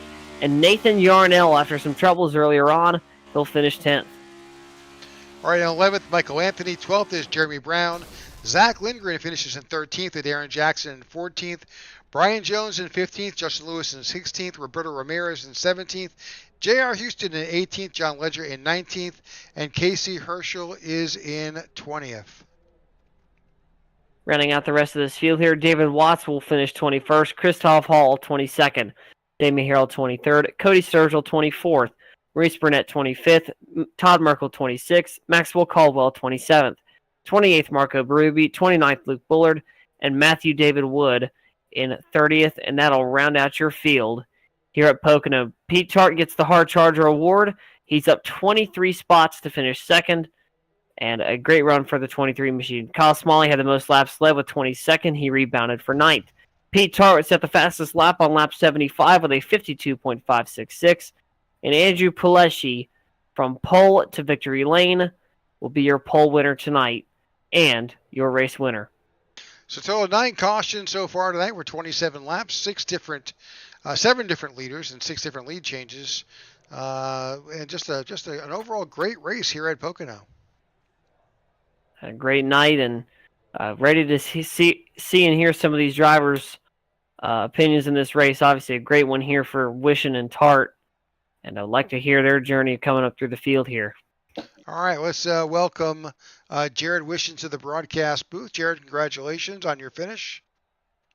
Yeah, I definitely did not expect to be here the way our night was going. We was involved in a couple wrecks. I think we had probably like 2 minutes of damage total this race. So, yeah, it was really just cycling to the front there, getting some track position, some good restarts, and it was just so hard to pass. So once we kind of found ourselves there in fourth coming to that restart, I felt like I was in a really good spot to be able to hang on to it, and got Pete there in front of me. I tried to give him a run to have a shot at the win, and I just was too tight behind him to be able to kind of help assist him down the straightaways. So gladly take a second, third, and I think the whole team was in the top 13. So it was overall a really good night for us.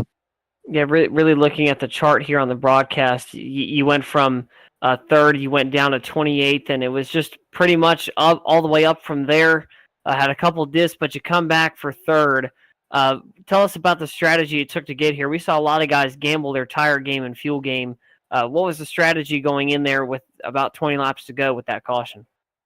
I did not need the caution there with whenever everybody ran long, and I think it was when the field got split up. I was going to like run it out, so then I'd hopefully have some clean track there behind both Nathans, and we were just kind of cruising there and was going to run it out and then come in. But unfortunately, the caution kind of took that opportunity away from us to cycle anywhere, and I guess it still worked out somehow. I think me and Nathan was right there together at the end. Yeah, he finished fifth, and the other Nathan was 10th. So we still cycled pretty good out of that, but definitely would have liked to see it go green and seen where we cycled out once we got the clean air and put tires on it. But yeah, nothing to complain about really. So we'll definitely take a third. Well, congratulations on that. Yeah, we saw you last week in second here to Jeremy Brown at Michigan with Andrew Peleschi in third, and now you're right there. This is a great continuing way here, Jared, as you march towards the chase. Yeah, if you would have told me I was going to get my best runs of the year at Pocono and Michigan, I definitely would not have believed you, because these are definitely not my favorite tracks, along with Nashville. I do not like any of those tracks. I think that's probably been my best 3 runs of the year right here. So I guess we'll see what we have next week at San Diego. I don't think anybody really knows what they got. So going in there and just hopefully not find ourselves in a wall or a tire barrier. There you go. Well, congratulations. Any shout outs tonight?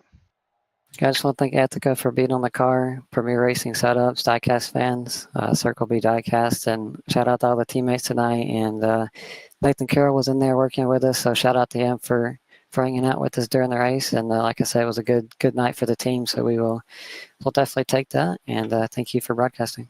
You got it. All right, that's your third place winner. Third place winner. That's Jared Wishon there.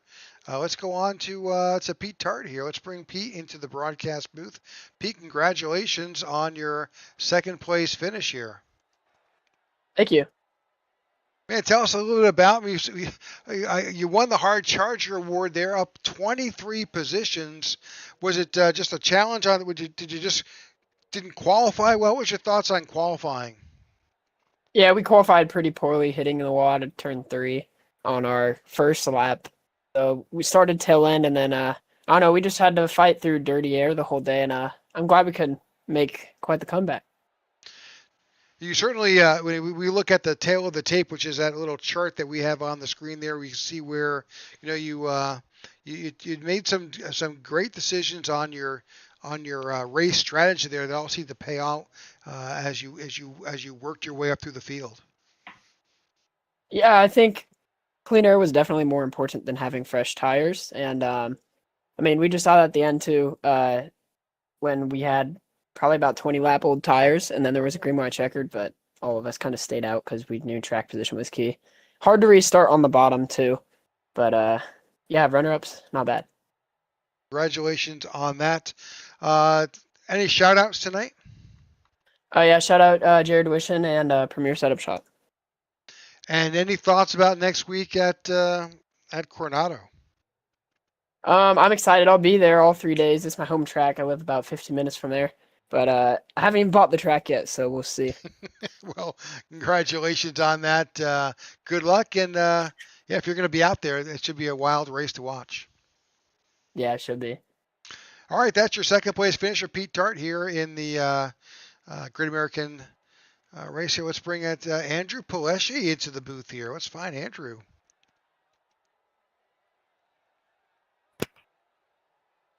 All right, Andrew, welcome to the booth. Congratulations on your win. Thank you, guys. Glad to be back. We looked out through this entire race here. There really wasn't a doubt that you were going to be a top 10, top 5 car the whole day, and you really pulled it off there towards the end. You held off a really hard charging Pete Tart there at the end. I'm sure that you were a little nervous looking there with about 3 laps to go and seeing how fast that number 67 was catching up. But take us through the last 10 or so laps here. It was really hotly contested there in the top 5. Yeah, it was a really tough race all race. Pete definitely kept me on my toes there at the end. I think I spent more time looking in the mirror than I did the windshield. Yeah, I was just I was hoping I'd get off easy there and we'd get to run it out without a green white checker. Once I think it was the 63 had to peel off for fuel. It kind of fell into my lap there without much fight, and then yeah, I thought I was home free. We got that last caution, and you never know if that's going to bring more or not. I didn't take a full tank of fuel on that last stop because those other guys, Smalley and them, beat me to the pits. So I was trying to maybe hold on to the track position, take a little less gas. So I was kind of worried about fuel a little bit. And yeah, all I could really do is just hope to get a good restart and keep her in the win, and it worked. I'm really happy. So Well, congratulations on your win. Obviously, next week we're in San Diego and Coronado. What's your thoughts about that place? man, it's gonna be definite. I'd like to be watching it instead of driving it. To be honest with you, I love road racing. I feel like I'm half decent at it, but man, even I'm struggling trying to learn that place. So I'm curious to see with the rest of the competition, those guys are running and how that's gonna stack up. Yeah, I don't know. If I'm talking to you guys next week, I'm gonna go buy a lottery ticket. Let's put it like that. So, Well, congratulations on your win tonight. That certainly is going to go a long way in points towards the chase. We wish you a lot of luck and hope to talk to you next week as well. yeah, well, we're gonna try. That's for sure. Just real quick, got a shout out you guys in the booth. Love watching these back on Thursday. Elliot and everybody that puts this whole show on, my team, the 1320 boys, and the whole field, man. It's a pleasure. Winning here feels so good because you really got to earn it. So, Well, congratulations. Absolutely. That's your winner, Andrew Pleshy, finishing first here at Pocono. We congratulate Andrew tonight and his success in the Great American Getaway 200. Any parting thoughts here, Noah, as we wrap up tonight? No, just a great night tonight, and it was certainly some great racing overall, and some great wins by these guys, and just some great racing as well. It's always fun to go to Pocono and watch races like this, and got to see a really good finish here. Obviously, really tight down to the end between Pleshy and Tarp, but great win by the number 91, and certainly looking forward to next week here at San Diego, Coronado. All right, folks. Well, thanks again for tuning in. Those of you who have watched live and those of you who have watched later on replay, we appreciate you supporting the IWM Broadcast Network. And if you're interested and want to see what that race in San Diego, a little preview, tune in tomorrow night with the INRS Racing Series. We'll be battling the track at Coronado, and we'll see you next week here as we watch the IWM guys take a shot at the newest street race on the circuit. So for Noah and myself, we thank you for tuning in tonight, and have a great night, and we'll see you later. Good night.